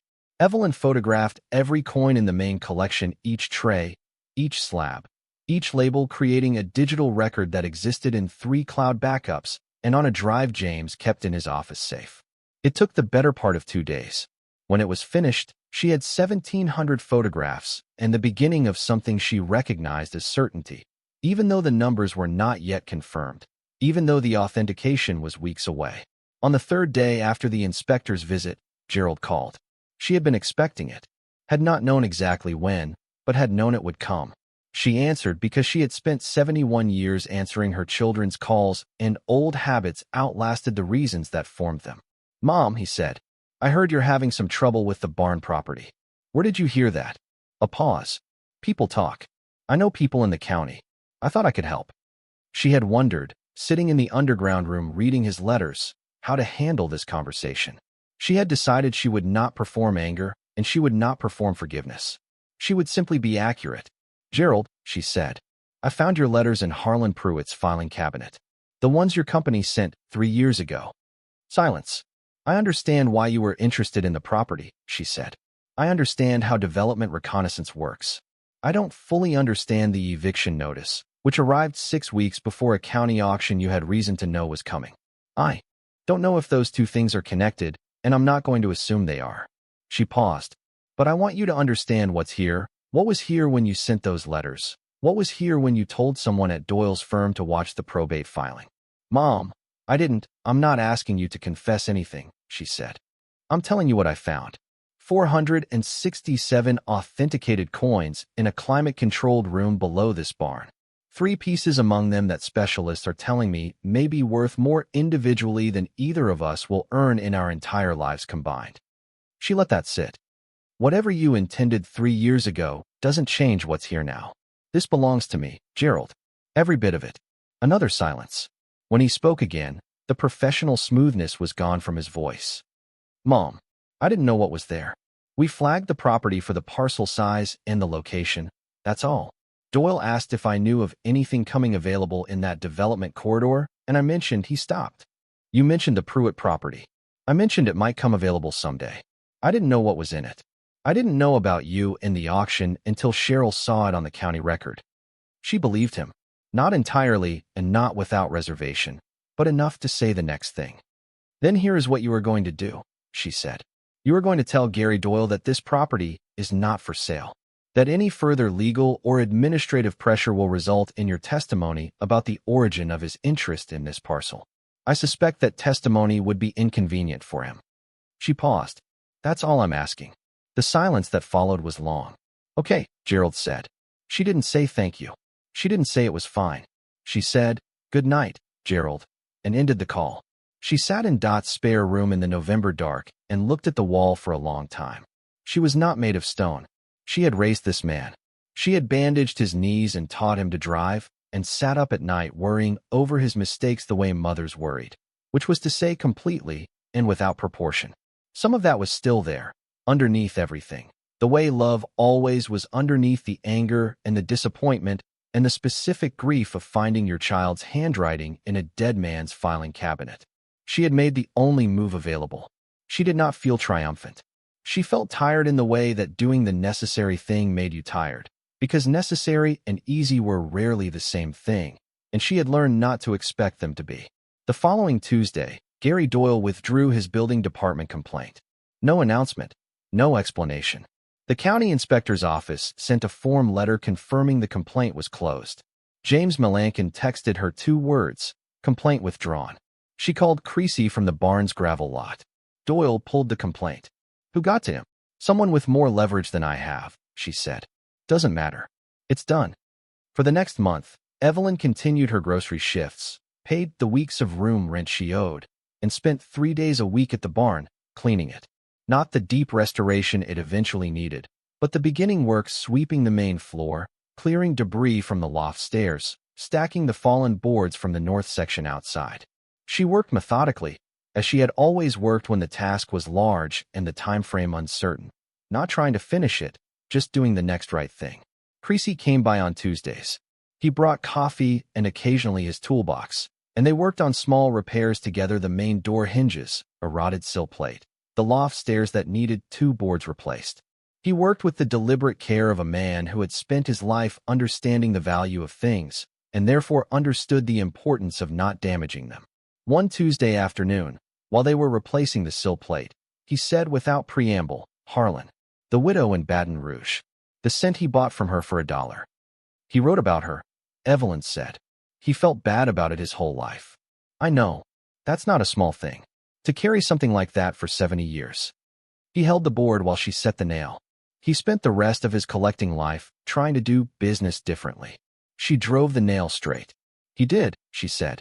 There were days during that month when the weight of everything was present in ways that made the barns cold, and the uncertainty and the distance from anything she had known feel very large. She did not try to push those feelings away. She had learned, in 71 years, that pushed feelings did not leave. They waited and came back harder. She let them be present, acknowledged them, and then went back to work, because work was what she had and she was grateful for it. The call from Eleanor came on a Wednesday morning in late November. Evelyn was at the barn, rinsing her coffee cup in the utility sink she had gotten connected. She dried her hands before answering, an old habit from the kitchen on Elmswick Drive, in a house that no longer felt like something she had lost. "I have preliminary results from PCGS," Eleanor said. Evelyn sat down on the workbench. "Tell me." "The 1794 flowing hair silver dollar," Eleanor said, and her voice had the particular quality of someone delivering accurate information that happens to be extraordinary. "Graded MS, 66. Authenticated. PCGS considers it one of the finest known examples. The last comparable sale was the 2013 auction at $10.1 million. Current market conditions and the specific grade of this coin suggest an estimate of $12 to $14 million at auction." Evelyn said nothing. "The 1913 Liberty Head nickel." A pause. "PCGS has confirmed it matches all documented characteristics of the missing 5th specimen.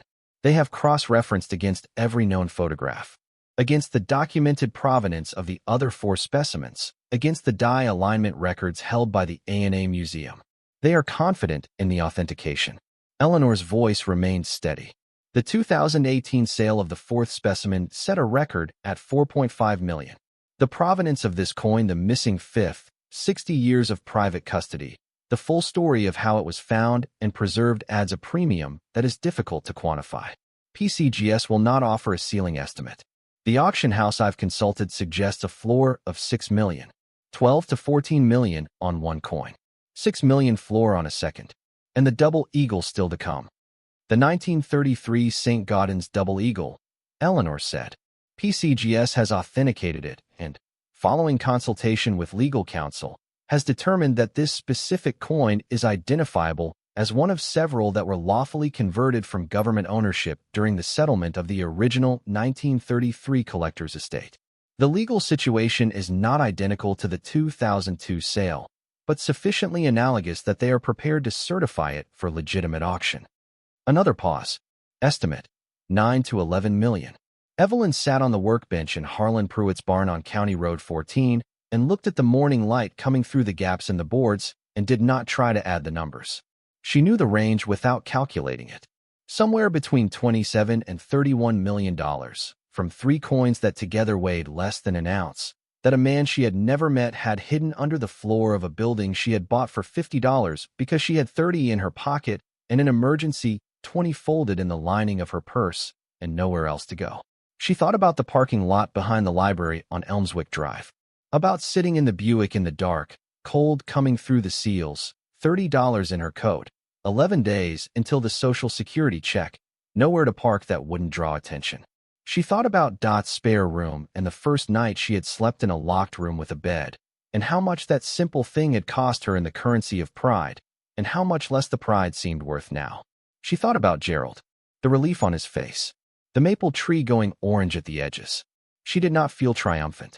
She felt something more complicated and more honest, the feeling of a woman who had been told, in many different ways, for many years, that she did not have much to offer, who had turned out to be sitting on top of something extraordinary, not because she was extraordinary, but because she had paid attention when everyone else had looked away, because she had walked the perimeter of a barn at dusk and felt the walls and noticed they were thick, because she had raised her hand at an auction when every practical consideration said not to, because she had $30 and a folded newspaper listing and nothing to lose by trying. "Eleanor," she said. "Thank you. The authentication certificates will be in your hands by end of week," Eleanor said. "And Evelyn Harlan Pruitt built something remarkable. I hope it takes you somewhere very good." She sat with the phone in her hand after Eleanor hung up and listened to the barn settle around her in the way of old buildings that have been standing long enough to have opinions about the weather. The dehumidifier hummed below the plate. The November light moved through the gaps in the boards, amber and long in the late morning. County Road 14 was quiet. She was going to need to talk to James Melanchon. She was going to need to talk to auction houses. She was going to need to figure out what a woman of 71, evicted with $30 in October, did with a collection worth $30 million by November. But not this minute. Right now she sat in the barn and felt the full, honest weight of what had happened, and let herself stay in it for a little while, because she had earned the right to feel it properly before she got to work on what came next. The authentication certificates arrived on a Friday, sent by secure courier from the PCGS facility in California. Eleanor had called ahead to say they were coming. James Melanchon had called to say he would be there when Evelyn opened them. Creasy had driven to the barn anyway, uninvited, because he was 80 years old and had earned the right to be somewhere without an invitation when he felt like it. Evelyn opened the package at Harlan's workbench in the underground room, with all three of them standing around her in the cool, dry air and the dehumidifier humming in the corner and the empty shelves where the main collection had sat for 60 years before being moved to a bonded storage facility in Baton Rouge 2 weeks earlier, where it waited for the auction house representatives who were flying in the following Monday. The certificates were printed on security paper with watermarks and official stamps and very precise language.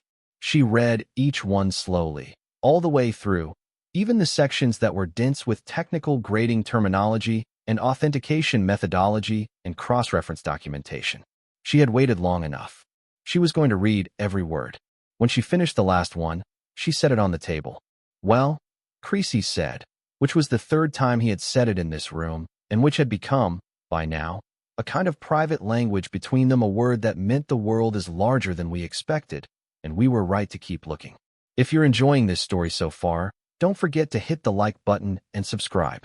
Drop a comment telling me where in the world you're watching from. I love hearing from you.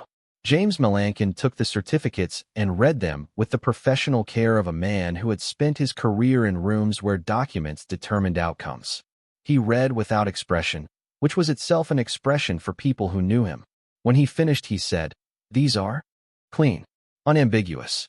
The authentication language is as strong as I have seen in 40 years of reading these documents." He set them on the table beside Evelyn's hands. "You have what you need." 2 major auction houses sent representatives the following week. Heritage Auctions came first. A woman named Patricia Ng, 50-ish, with the manner of someone who had evaluated collections of significant value often enough that she had learned to keep her reactions internal. She examined the certificates, reviewed the photographs James's assistant had prepared, and spent 40 minutes with Eleanor going over the grading documentation for the Liberty Head nickel. Then Stax Bowers sent a man named David Reeves, who had been in the numismatic auction business for 30 years and who, unlike Patricia Ng, did not bother keeping his reaction internal when he picked up the Liberty Head certificate and read it through once and then read it through again. "The missing fifth," he said. He set the certificate down carefully. He looked at Evelyn. Do you understand what this coin's reappearance means to the numismatic world? I'm beginning to, she said. People have been looking for this coin for 80 years. There are specialists who have spent their careers cataloging every transaction involving 1913 Liberty Head specimens, tracking every rumor of an undocumented fifth. And it was here. He looked at the certificate again. In Louisiana. In a climate-controlled vault under a barn floor. Creasy said from the corner. Reeves looked at him. In a climate-controlled vault under a barn floor. He repeated, as if repeating it might help it become more plausible. After consultation with both houses and several phone calls with James, Evelyn made her decision. She would split the sale. The 3 anchor coins, the flowing hair, the Liberty Head, the double eagle, would go to heritage auctions in a dedicated event. The main collection, all 463 remaining pieces, would go to Stax Bowers as a curated single-owner lot. 2 separate events, both timed for maximum attention in the auction calendar. James handled the contracts. Eleanor served as technical consultant for both houses. Evelyn signed where she was told to sign and asked questions about everything she did not immediately understand, which was quite a lot, and wrote down the answers in a notebook she carried in her coat pocket. The announcement of the discovery broke in the numismatic press 6 weeks before the heritage auction. Patricia Ing had drafted it carefully, in the precise language of people who understood how to introduce extraordinary provenance to a market that would respond to it. Missing 5th 1913 Liberty Head nickel authenticated, collection discovered in Louisiana. The article detailed the coin's known history, its disappearance in 1942, and the basic facts of how it had been found: the tax lien sale, the barn, the underground room, the 60-year private collection of Harlan Pruitt. It did not detail how Evelyn had come to be the person who found it. That part would come later, through the human interest piece a writer from a coin-collecting magazine requested, and which Evelyn agreed to after James said it would do the auction no harm and might do some good. She gave the interview in the restored barn, sitting at Harlan's workbench, and she told the story as honestly as she had lived it, which was to say without sentimentality, but also without omitting the $30 or the sleeping in the Buick or the relief on Gerald's face. The writer, who had expected the story of a discovery, found instead the story of a woman and wrote what he found. The piece ran 2 weeks before the auction. It was precise and observational, in the way of good writing that trusts its subject to be interesting without assistance. But the story of Evelyn Marsh, 71 years old, evicted with $30, who raised her hand at a county auction and opened a door nobody else had bothered to try, that story moved through the world in the way that certain stories do, forwarded and shared and read aloud to people who hadn't heard it yet, because it contained something people needed to encounter. Letters arrived. Emails arrived.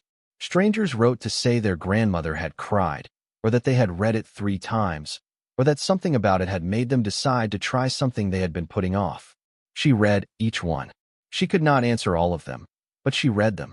One came from a retired schoolteacher in Mississippi who had lost her house to a predatory lender 17 years earlier and had never found her footing after. She wrote 3 pages in careful cursive, and the thing she kept returning to was not the coins or the money, but the fact that Evelyn had gone to look at the barn before the auction, had driven out there in the evening to press her hand against the wall. That one detail, the schoolteacher wrote, was the part she was going to remember, not the outcome. They're going to look. Another came from a man in his 80s in Georgia who said he had been a farm appraiser for 40 years and had walked through hundreds of barns and had never considered that any of them might have been hiding something. He had started, he wrote, going back through his old files, looking at properties he might have dismissed too quickly. He did not expect to find anything, but he was looking, which was a thing he had not been doing before. Evelyn did not follow any of this coverage closely. Evelyn did not follow any of this coverage closely. She had the barn to work on. The line of credit James had arranged against the authenticated collection value, a standard instrument in situations like this, where the asset was real and the timeline to liquidity was known, gave her access to the funds she needed for the restoration before the auction proceeds arrived. She spent 3 weeks interviewing contractors and then hired 3 of them, a roofing crew that had worked on historical agricultural structures in the parish before, a carpenter named Lucinda Gaines who came with a crew of 2 and who understood immediately, walking through the space the first time, what needed to be preserved and what needed to be replaced, and an electrician who rewired the barn properly and converted Harlan's solar array from a dehumidifier-only system to a full power source for the building. Evelyn was at the barn every day the crews were there. She made decisions, asked questions, changed her mind occasionally when she saw something that looked wrong, and held firm when she knew she was right. Lucinda Gaines told her assistant on the third day that Mrs. Marsh was the kind of client who made the work better because she paid attention, which was not as common as it should be. The roof went on first. New cedar shingles over properly sealed sheathing, the same pitch and profile as the original, with new flashing where the north section had caved in and been rebuilt from the rafters up. Then the windows custom-made to match the original proportions, with modern glazing that kept the light inside instead of letting it bleed out around worn frames. The main floor was refinished rather than replaced, the original planking sanded and sealed except where rot had gone too deep, where Lucinda's crew-fitted replacement boards matched from reclaimed cedar stock. The west wall workbench she left intact. Lucinda had offered to rebuild it, the surface showing scarring and the lower cabinets showing their age. Evelyn said no, leave it. It was where Harlan had worked. The scars were part of the record. Lucinda had nodded at this and moved on without argument, which was one of the things Evelyn appreciated most about her. She understood the difference between something that needed fixing and something that needed leaving alone. She left the pegboard hooks exactly as they were. 43 hooks in the configuration Harlan had chosen, empty now, each one placed for a specific tool she would never know the name of. There was something in the arrangement that spoke of a particular mind, orderly but not rigid, practical but considered. She photographed the pegboard twice and included the photographs in the archival record James's team was assembling. Whoever studied Harlan Pruitt's life in the future would know exactly where he had hung his tools. The underground room was not changed. Evelyn had been clear about this from the beginning. The shelves would stay. The dehumidifier would stay. Harlan's work table would stay. The Hamilton precision vault plate would stay in the floor. The system he had built over 3 years of weekend labor would remain exactly as he had left it, because it was part of the record of what this room had been, and she did not intend to erase that record. She did add one thing: a small brass plaque, mounted on the wall beside the stairwell opening, at eye level when you stood at the foot of the stairs and looked back up at the barn above. Harlan J. Pruitt, 1934 to 2023. He built something worth finding. Creasy had suggested the wording. She had kept every word. The days had a shape now that they had not had since before Roy died, since before the years of managing decline and grief and the slow erosion of the life she had known. She rose early, made coffee in the small kitchen of the house on the quiet street. She had moved out of Dot's spare room in December into a rental 3 blocks from the library with a garden in the back that needed work, and she drove to the barn, or went to her grocery shifts, or met with James, or sat with her notebook and wrote down questions she needed answered. She ate dinner at home, usually something simple, and read in the evenings. Old habit from a marriage where reading in the evenings was the natural end of the day. On Wednesday nights, Creasy came for dinner. He brought wine he said was left over from Christmas, which was not true, but was his way of contributing without making her accept something that felt like charity. They cooked together and ate and talked about the barn and about Harlan and about the auction and about other things that had nothing to do with any of it. He was 80 years old and had no family nearby and had spent 40 years in a shop full of other people's things and was, she thought, one of the finest people she had encountered in 71 years of encountering people. Gerald called on a Tuesday evening in January. Not about business. Not about the property. He said, "Mom, I wanted to know if you're okay." He said it carefully, like a man reading from a script he had rehearsed and then abandoned halfway through because the rehearsed version was wrong.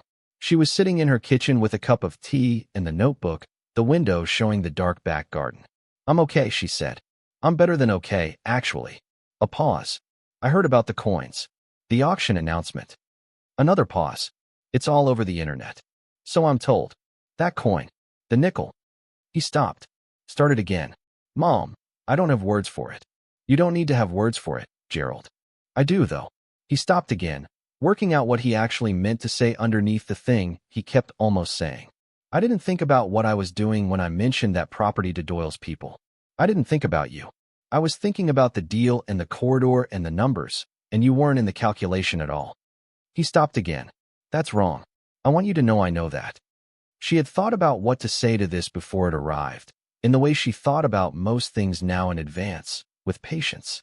What she settled on was the truth, plainly. I know you know that, Gerald. I've always known you're a better person than some of your choices. The question is whether you know it often enough to make different choices. He was quiet for a long time. Cheryl, and I would like you to come to dinner, he said. Not to talk about any of this. Just dinner. She thought about it for a moment, looking at the dark garden. Sunday works, she said. She went on Sunday. The dinner was roast chicken and Cheryl's attempt at a tart tatin that was slightly overdone on the edges and very good in the middle, and they talked about Harlan Pruitt's life, about which Gerald had read everything he could find since the numismatic press piece ran, and about the auction coming, and about the barn and what she was doing with it. They did not talk about the eviction notice. They did not talk about the letters in the filing cabinet. Those conversations might come, eventually, when people were patient enough with each other. Or they might not. Some things did not need to be said out loud to be understood. She had learned this much in 71 years. What she noticed, sitting at Gerald and Cheryl's table over roast chicken and overdone in good tart tatin, was that Cheryl was trying. Not performing trying. Actually attempting it. Asking about the barn restoration with questions specific enough that Evelyn could tell she had read something about it beforehand. Asking about Harlan Pruitt in the way of someone genuinely curious rather than filling time. This was new. Evelyn received it for what it was and did not require it to be more than that. Gerald was quieter than usual. He passed the bread without being asked and refilled her water glass twice and did not look at his phone the entire evening, which was, she knew, a form of effort that cost him more than it cost some people. She appreciated the effort even while recognizing that effort was not the same as change. Change was what happened over time, with consistency. Effort was the beginning of change when it was honest. She was choosing to believe his was honest. When she left, he walked her to her car and stood in the driveway in the cold and said, quietly, that he was glad she had found it. That he meant that. She believed he meant it. She said good night and drove home, and the drive felt different from the drive there, quieter, not because less had happened, but because what had happened had settled into something she could carry without it being heavy. The auction was held on a Saturday in March, in Dallas, at Heritage Auction's main facility. Evelyn flew there with James, the first time she had been on a plane in 11 years. Creasy drove, which took 12 hours, and which he had refused to consider changing regardless of any argument about his age or the distance. Eleanor was already there, having arrived the day before to consult with the auction team on the presentation of the 3 anchor coins. The venue was large and properly lit, and full of the specific kind of quiet energy that accumulated in rooms where people were about to spend serious money. Specialists she had read about in the weeks of research she had done sat in clusters near the front. Phone banks along the side wall showed bidding staff with headsets, connected to bidders in other cities and other countries who had registered for this sale specifically. There were numismatic press representatives with cameras and notebooks, and a television crew from a coin-collecting documentary program that had asked to film the event, and the ambient hum of many people who had been anticipating something for a long time and were now within reach of it. Evelyn sat in the 4th row, between James and Creasy, and looked at the room. She was wearing her good coat, the one she had worn to the county auction and to the library the morning she found the listing. She had considered buying something new for the occasion and had decided against it, because the coat was the right coat for this particular story and she knew it. She had arrived in Dallas the evening before and had slept poorly, which was fine. She had learned to work with poor sleep, had learned over 7 months that the body accommodated what it needed to accommodate when you gave it no other choice. She had eaten breakfast at the hotel with James, and they had talked about what to expect, about the bidding pace, about who the other known bidders were for the Liberty Head, and what their track record suggested about how far they would go. Eleanor had come by the table briefly, on her way to the auction house for a final consultation, and had said only that the presentation looked good and that the room would be ready. Patricia Ng had met Evelyn in the lobby at 9, an hour before doors opened, and had walked her through the venue while it was still quiet. She had wanted Evelyn to see the room before it filled, to understand what the space was before it became something else.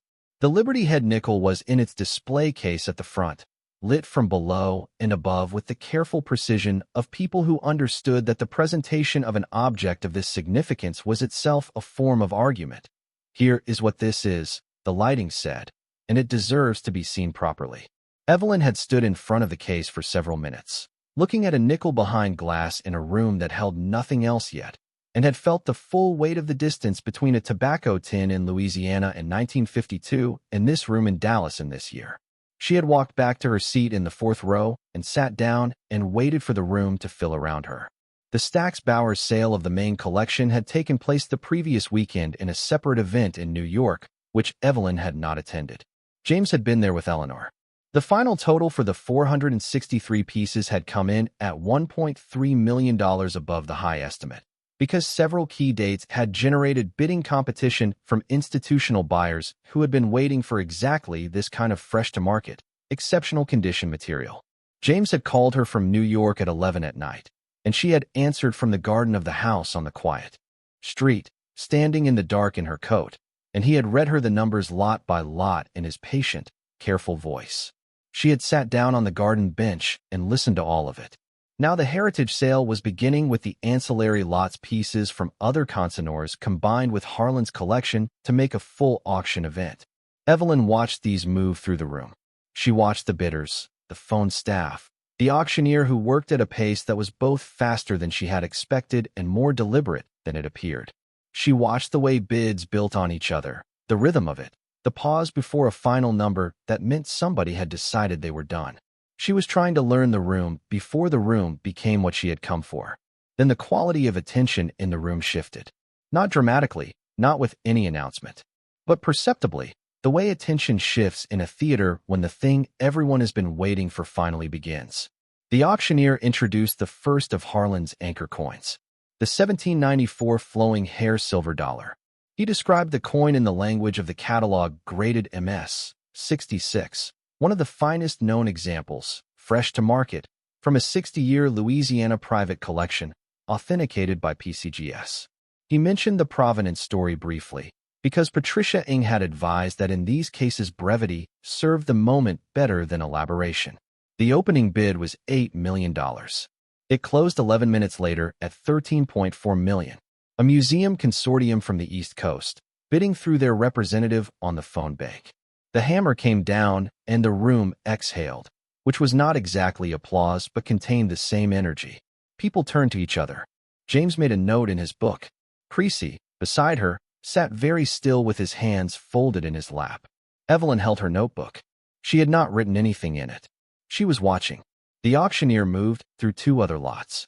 Then he stopped, cleared his throat in the way of someone marking a transition, and said, "We come now to the centerpiece of this evening's sale. The 1913 Liberty Head nickel." He described it differently from the flowing hair. Not at greater length, in fact more briefly, but differently, with the particular restraint people used when they were in the presence of something that did not require elaboration. The 5 known specimens. The documented disappearance of the 5th in 1942. The 80 years of absence from any public record.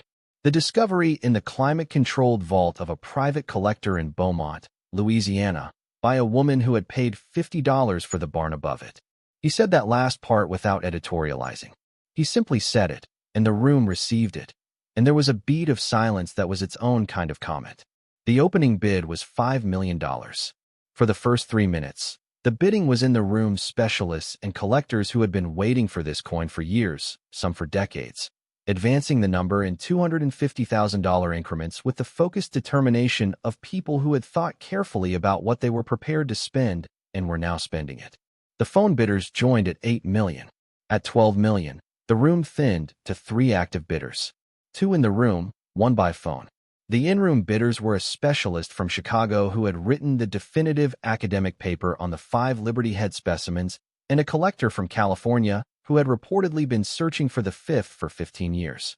She could see them from her position in the 4th row, both of them forward in their chairs, the specific posture of people who were in the middle of doing something important and knew it. At $15 million, the California collector stopped. He sat back in his chair with the expression of a man who had done what he could and met his limit and had enough grace to accept it. He sat back, and he did not look defeated exactly. He looked like someone who had stood in the presence of a remarkable thing and had been part of the moment it was resolved, which was something. At $18 million, the Chicago specialist stopped. The phone bidder continued alone for 3 more rounds. The auctioneer called the number each time in a voice that was carefully level, the way auctioneers trained themselves to be level, because the drama was in the numbers and not in their delivery of them. $22.7 million. The hammer came down. The room did something that was not quite an ovation and not quite silence, but somewhere between a collective exhalation, a release of breath held across weeks of anticipation. People turned to each other. The phone bidder's representative, a young woman in a dark suit at the side wall, pressed her headset to her ear and spoke quietly and wrote something in her notebook. The television crew panned toward the front of the room. The numismatic press people were writing quickly. Creasy, beside her, let out a long breath that he seemed to have been holding since the bidding opened. James wrote something in his book. Eleanor, at the consulting table to the side of the auctioneer's position, was looking at her hands. Evelyn did not move for a moment. She looked at the catalog photograph of the coin. She looked at the ceiling of the room. She looked at nothing in particular for a few seconds, in the way you sometimes needed to look at nothing in particular when the thing you had been working toward for many months had just arrived and needed a moment to become real. A woman in the row behind her leaned forward and touched her shoulder and said, quietly, "Congratulations." She turned, and the woman was perhaps 60, with the expression of someone who had spent a career in this world and had seen remarkable things and had still been moved by this one. Evelyn said thank you, and meant it, and turned back to face the front of the room. She had thought, during the months of waiting, that the moment the hammer fell on the Liberty head would feel like vindication, like the word that meant "I told you, and you were wrong, and here is the proof." But it did not feel like that. It felt like a different kind of truth, quieter and more interior, the feeling of a person who had been right about something that mattered and who was privately, personally glad about it, without the need to show anyone the gladness. Gary Doyle was not in this room. He was not in Dallas. He did not know, in real time, what the hammer number was. He would read about it, eventually, the way everyone would read about it. And reading about it would be enough. She did not need him to witness it. She did not need anyone to witness it on her behalf. She had witnessed it herself, and that was the only witness that had ever truly mattered.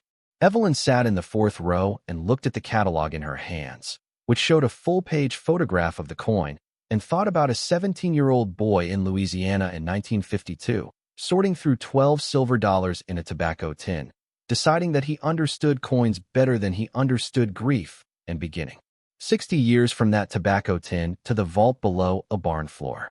1 year from Harlan's death to this room in Dallas.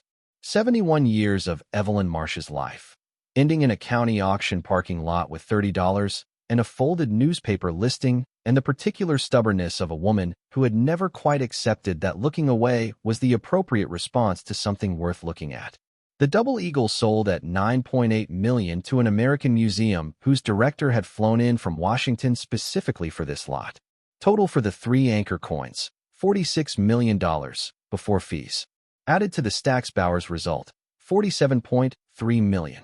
After auction house fees and James's contingency and Eleanor's consultancy agreement and the costs of transportation, insurance, bonded storage, and everything else that accumulated in the process of converting a dead man's private collection into money a living person could use, Evelyn Marsh received, in 2 wire transfers in late March, $36.9 million. She had not permitted herself, through all the weeks of waiting, to fully think about this number. She had thought about the barn and the authentication and the legal questions and Gerald's dinners and Creasy's Wednesday evenings, and she had kept the number at a distance because it was not real until it was real. Now it was real.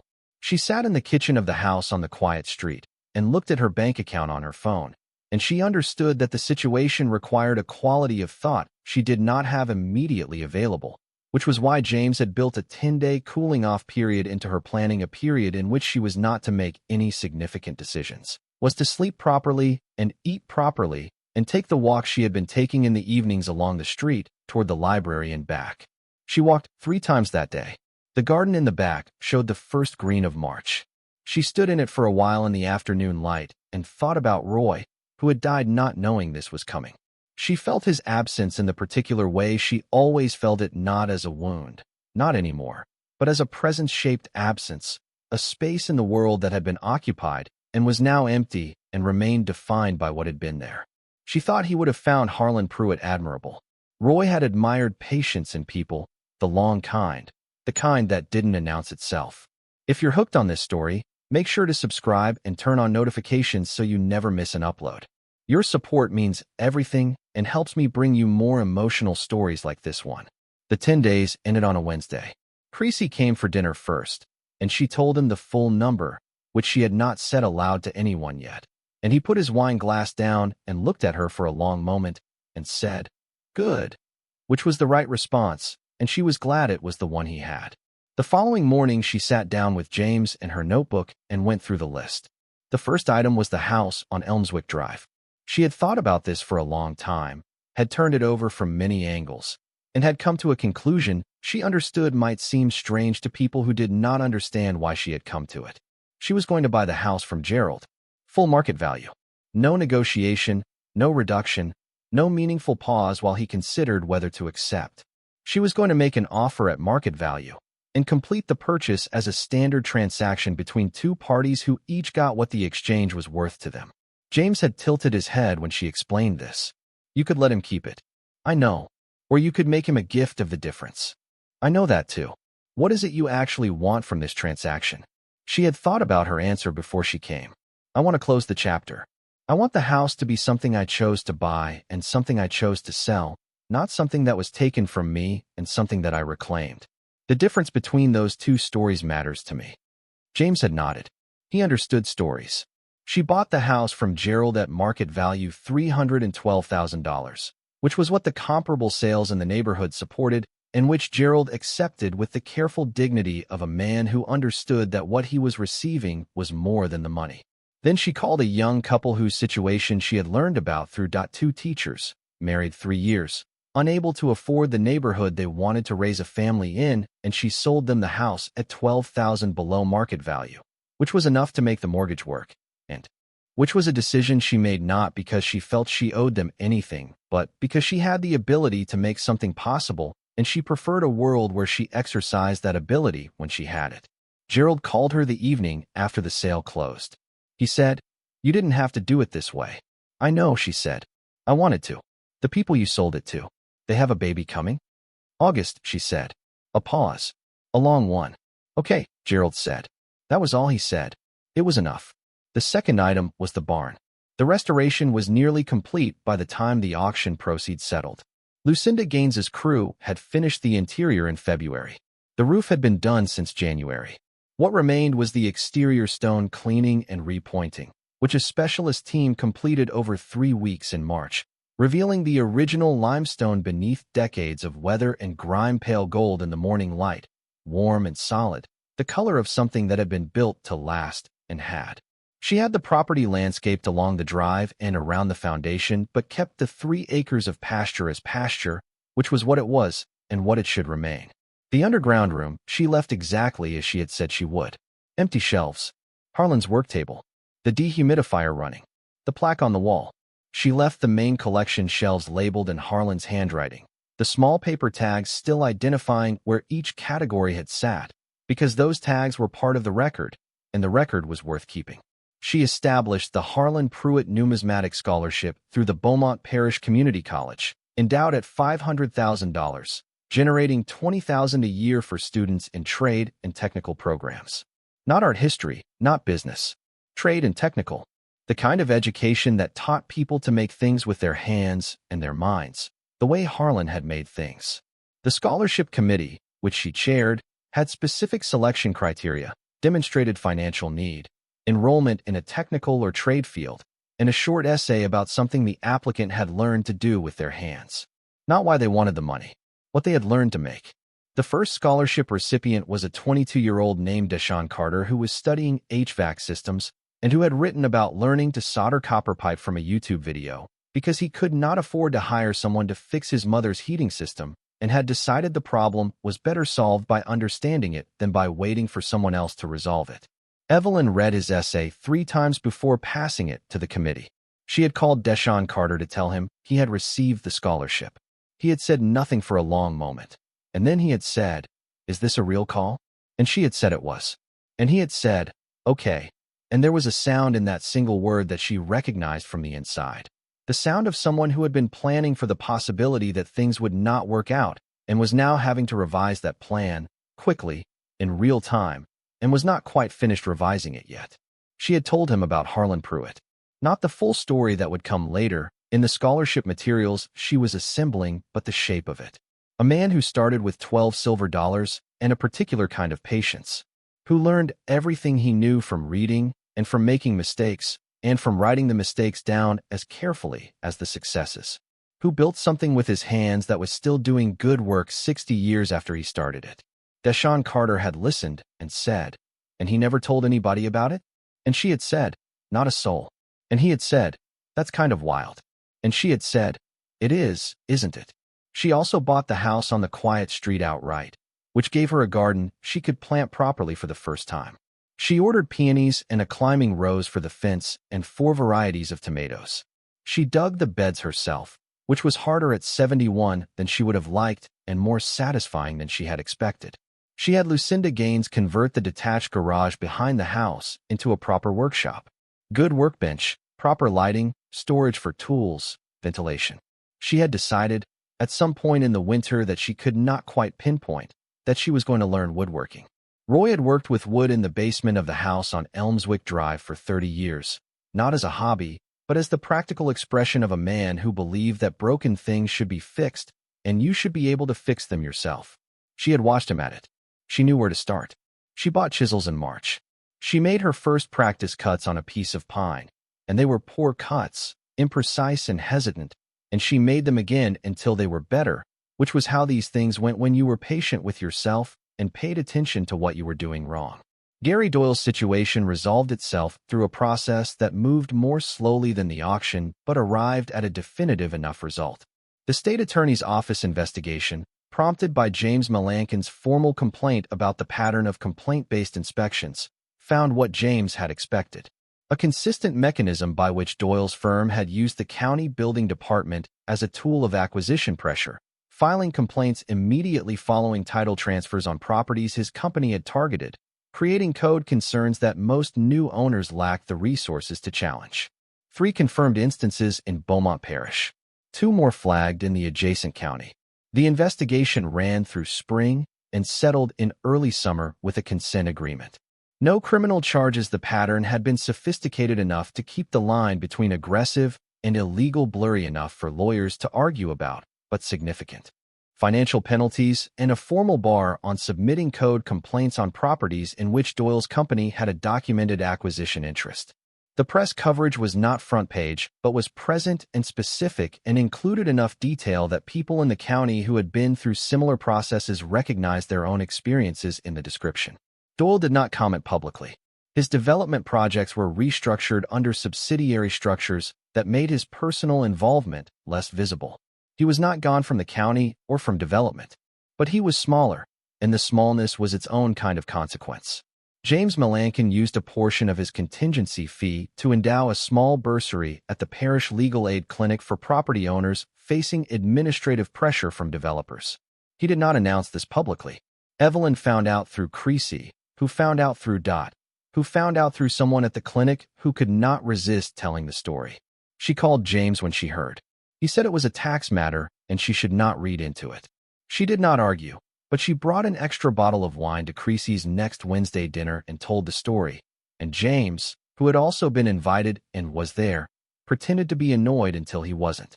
Eleanor Fontenot returned to Beaumont in April, driving down from Baton Rouge with no stated reason except that she was passing through, which was not true since Beaumont was not on the way to anywhere she had mentioned going. Evelyn showed her the restored barn, the pale gold limestone exterior, and the proper roof and the windows that kept the light inside. They went down the stairs together and stood in the underground room. The empty shelves, the dehumidifier, the work table, the brass plaque. Eleanor stood in the room for a while, which was what everyone did, stood in it, let it be what it was, gave it the time to be present rather than rushing past it to the next thing. He didn't need to build it this well, Eleanor said, which was exactly what she had said to Evelyn over a diner table in Dallas the night after the auction, which Evelyn had thought about many times since. He could have stored the collection in bank vaults, safe deposit boxes, off-site storage under a false name. All of those would have worked. But he built this. She looked at the shelves. He built it for the next person, whoever they would be. He built it so that nothing would be lost, so that whatever she found would be perfect when she arrived. Evelyn looked at the plaque on the wall. He was 17 years old, she said, and he felt guilty about buying a coin from a widow who didn't know what it was worth. He spent 60 years trying to make up for that moment. I don't think it was really about the coin. I think it was about the kind of person he wanted to be. Eleanor nodded slowly, and this was his answer. The best one he could find, Evelyn said, given what he had to work with.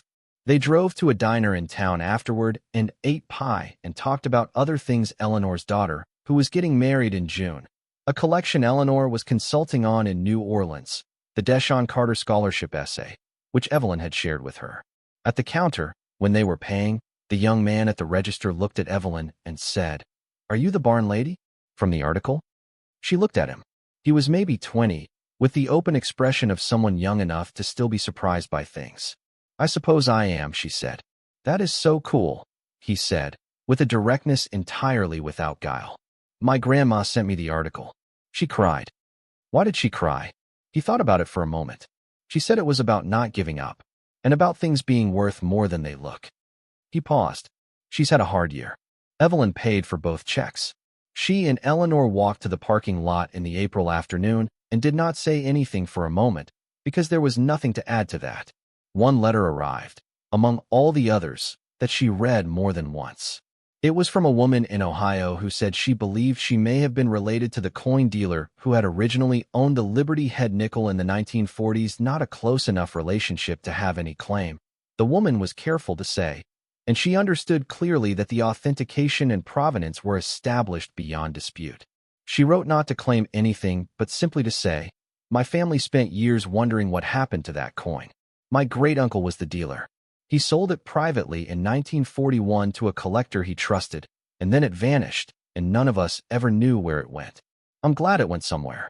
I'm glad it has a story now. I'm glad someone found it, and it was someone who needed it." Evelyn wrote back. They corresponded for several months. The woman's name was Margaret Howell.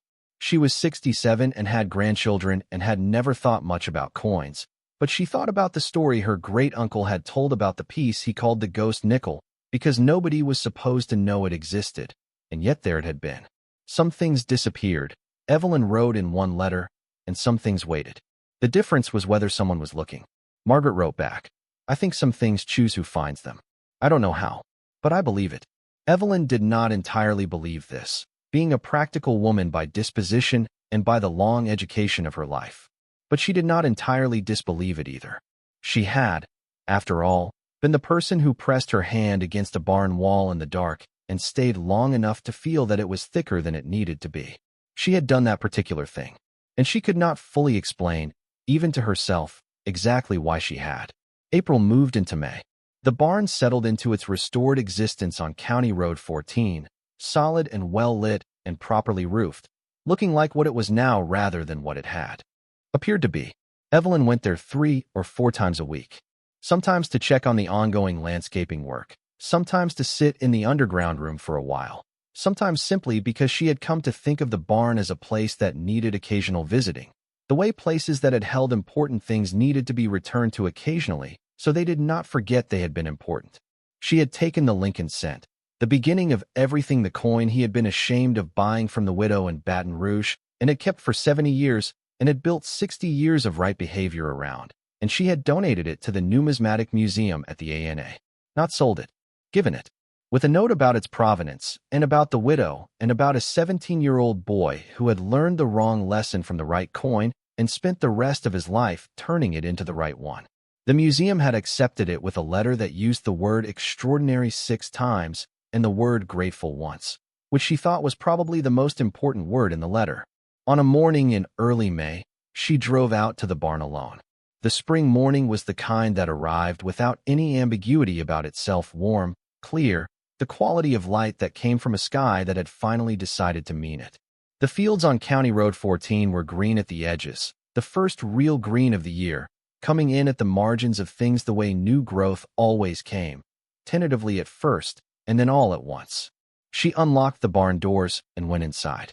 The main space was clean and bright, the restored floors catching the light from the new windows, the loft above solid and usable. She had not decided yet what she would do with the main space. It was 4,000 square feet of properly restored agricultural structure, and she did not need it for anything immediately and did not feel compelled to need it, because she had learned, in the last 7 months, that the compulsion to immediately use a thing was worth resisting when the right use was not yet clear. But standing in the main space on this May morning, she felt the shape of something that had been forming for a while. Not a plan exactly. The precondition of a plan. The sense that a space like this, sound and well-lit and connected by the scholarship to the idea of people learning to make things, could become something more than a barn that had been well restored. She would need people who understood how to structure it. She would need time to get it right. Those were both fine. She had time. She had learned, over the last 7 months, that she had more time than she had previously assumed, and that the assumption of shortage had not served her particularly well. She stood in the main space and let the May morning come through the windows and thought, not yet, but soon. She went down the stairs to the underground room. Empty shelves. The dehumidifier, still running, which she could not bring herself to turn off. Harlan's work table, the lamp still there. The jeweler's loupe still in the small drawer on the left side. The filing cabinet, empty now of everything except the folder of rejected correspondence, Gerald's letters, and Doyle's letter which she had returned here after the legal proceedings were finished, because they were part of the record, and the record belonged with the room. The plaque on the wall. She sat at the work table and looked at the empty shelves for a long time. She thought about a tobacco tin under a floorboard. About 12 silver dollars that a frightened young man had turned, through 60 years of patience and knowledge, and the specific courage of a person who kept doing the work without anyone watching, into something that would outlast him and serve a stranger who needed it. She thought about the widow in Baton Rouge. About the essay she imagined Harlan might have written about that transaction the same way Deshaun Carter had written about the soldering and the YouTube video and the heating system that couldn't wait for someone else to fix it. What had Harlan learned from the widow? To go back. To do it differently. To let what he had done wrong become the shape of what he would do right. That was the lesson he had carried for 60 years, and it was the lesson he had built into the walls, and the floor, and the precision humidity control, and the matched Hamilton locks, and the journal with the notes for whoever comes after. She thought about Gary Doyle, standing in the auction parking lot with his offer of $500 and his certainty that nothing stood between him and the thing he wanted. She thought about the county inspector with his clipboard and the sheriff's deputy looking at the gravel. She thought about Gerald's face in the kitchen on Elmswick Drive, the morning he came in with the envelope in his good shoes, the relief that he had tried to hide and had not hidden. She thought about Doc Creasy, who had said, "Walt says you're good for it, and had not asked for explanation or proof. About Wilton Creasy himself, 80 years old and full of the particular dignity of a person who had spent a long time understanding what things were actually worth and had never confused that with what they looked like. About James Melanchon, who had retired because he ran out of interesting problems and had found one again. About Eleanor Fontenot, who had come back to Beaumont in April for no reason she would quite state directly, and had stood in this room and said he built it for the next person. She thought about the next person. She had not had a plan for the barn's main space, but sitting in the room below it on this May morning, something clarified that had been forming for a while. The barn was 4,000 square feet of sound structure with proper lighting and modern electrical and a concrete foundation poured to last. The underground room could stay exactly as it was the record of what this place had been. But the space above could become something. A workshop, not hers, a shared one.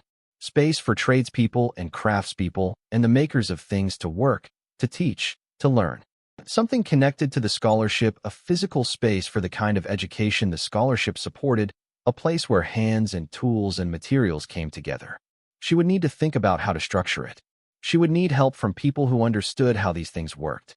But the shape of it was present now, in the way ideas were present when they arrived ready rather than half-formed.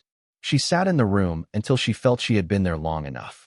Then she turned off the lamp, climbed the stairs, locked the plate behind her, walked through the restored main space of the barn, and pulled the doors closed behind her, working the Hamilton lockbox combination from memory.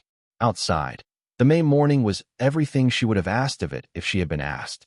She stood on the concrete pad in front of the barn and looked at the limestone exterior, the pale gold of it in the morning light, the iron gate at the road end of the drive, the green fields stretching out on either side. She looked at the roof, properly pitched and sealed. She looked at the windows, straight and clear and catching the light. Her phone showed a message from Gerald. He and Cheryl wanted to know if she would come for dinner on Sunday. No agenda, just dinner. She thought about it for a moment, looking at the barn, at the fields, at the sky that was the particular blue of spring mornings when the season has finally fully arrived.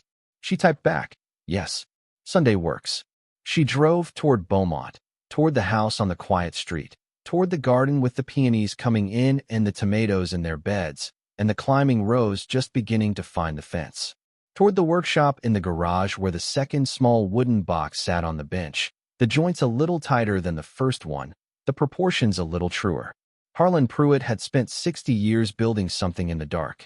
He had never seen what it became. He had built it anyway, with the patience of a man who understood that some things took longer than a single life to resolve, and with the precision of a person who intended what he built to be ready when the right moment finally came.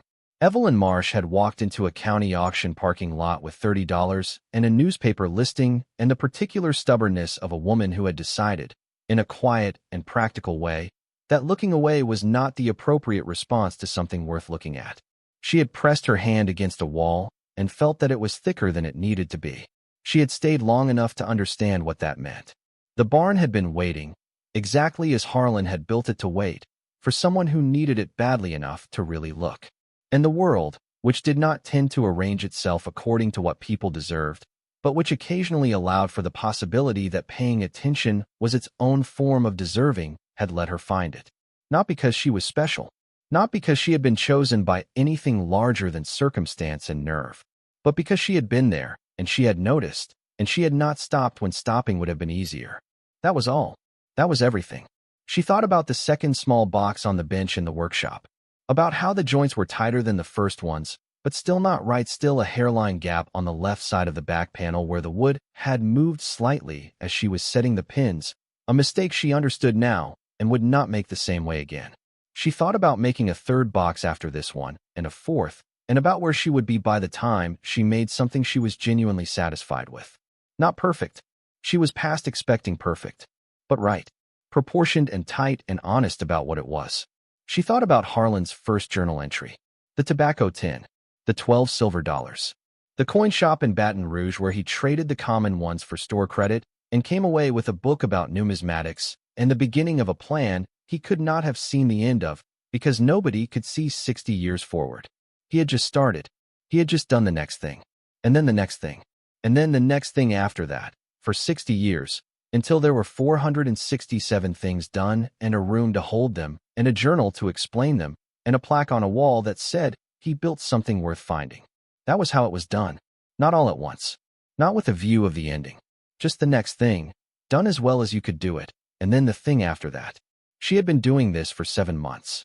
She expected to be doing it for however many years she had remaining, which she hoped was quite a few and which she intended to use well. Not dramatically, not in ways that anyone would need to write about, but in the way that Harlan had used his years, which was to say quietly and consistently, and with more attention to the work than to the outcome, and with the understanding that the outcome, when it finally came, would be for someone else as much as for herself. The barn would outlast her. The scholarship would outlast her. The underground room with its empty shelves and its brass plaque and its dehumidifier still running would outlast her. And the next person who stood in that room would know, from the plaque on the wall, that someone had built something worth finding here, and had found it, and had tried to make it mean something beyond itself. That was what you did with the things that found you. You took them seriously. You paid attention. You built something with them that was better than what you started with, and you left it where the next person could find it. That was all. That was everything. Thank you so much for watching until the end. If you love this story, check out the other videos on your screen now. I think you'll really enjoy them. And don't forget to subscribe if you haven't already. See you in the next story.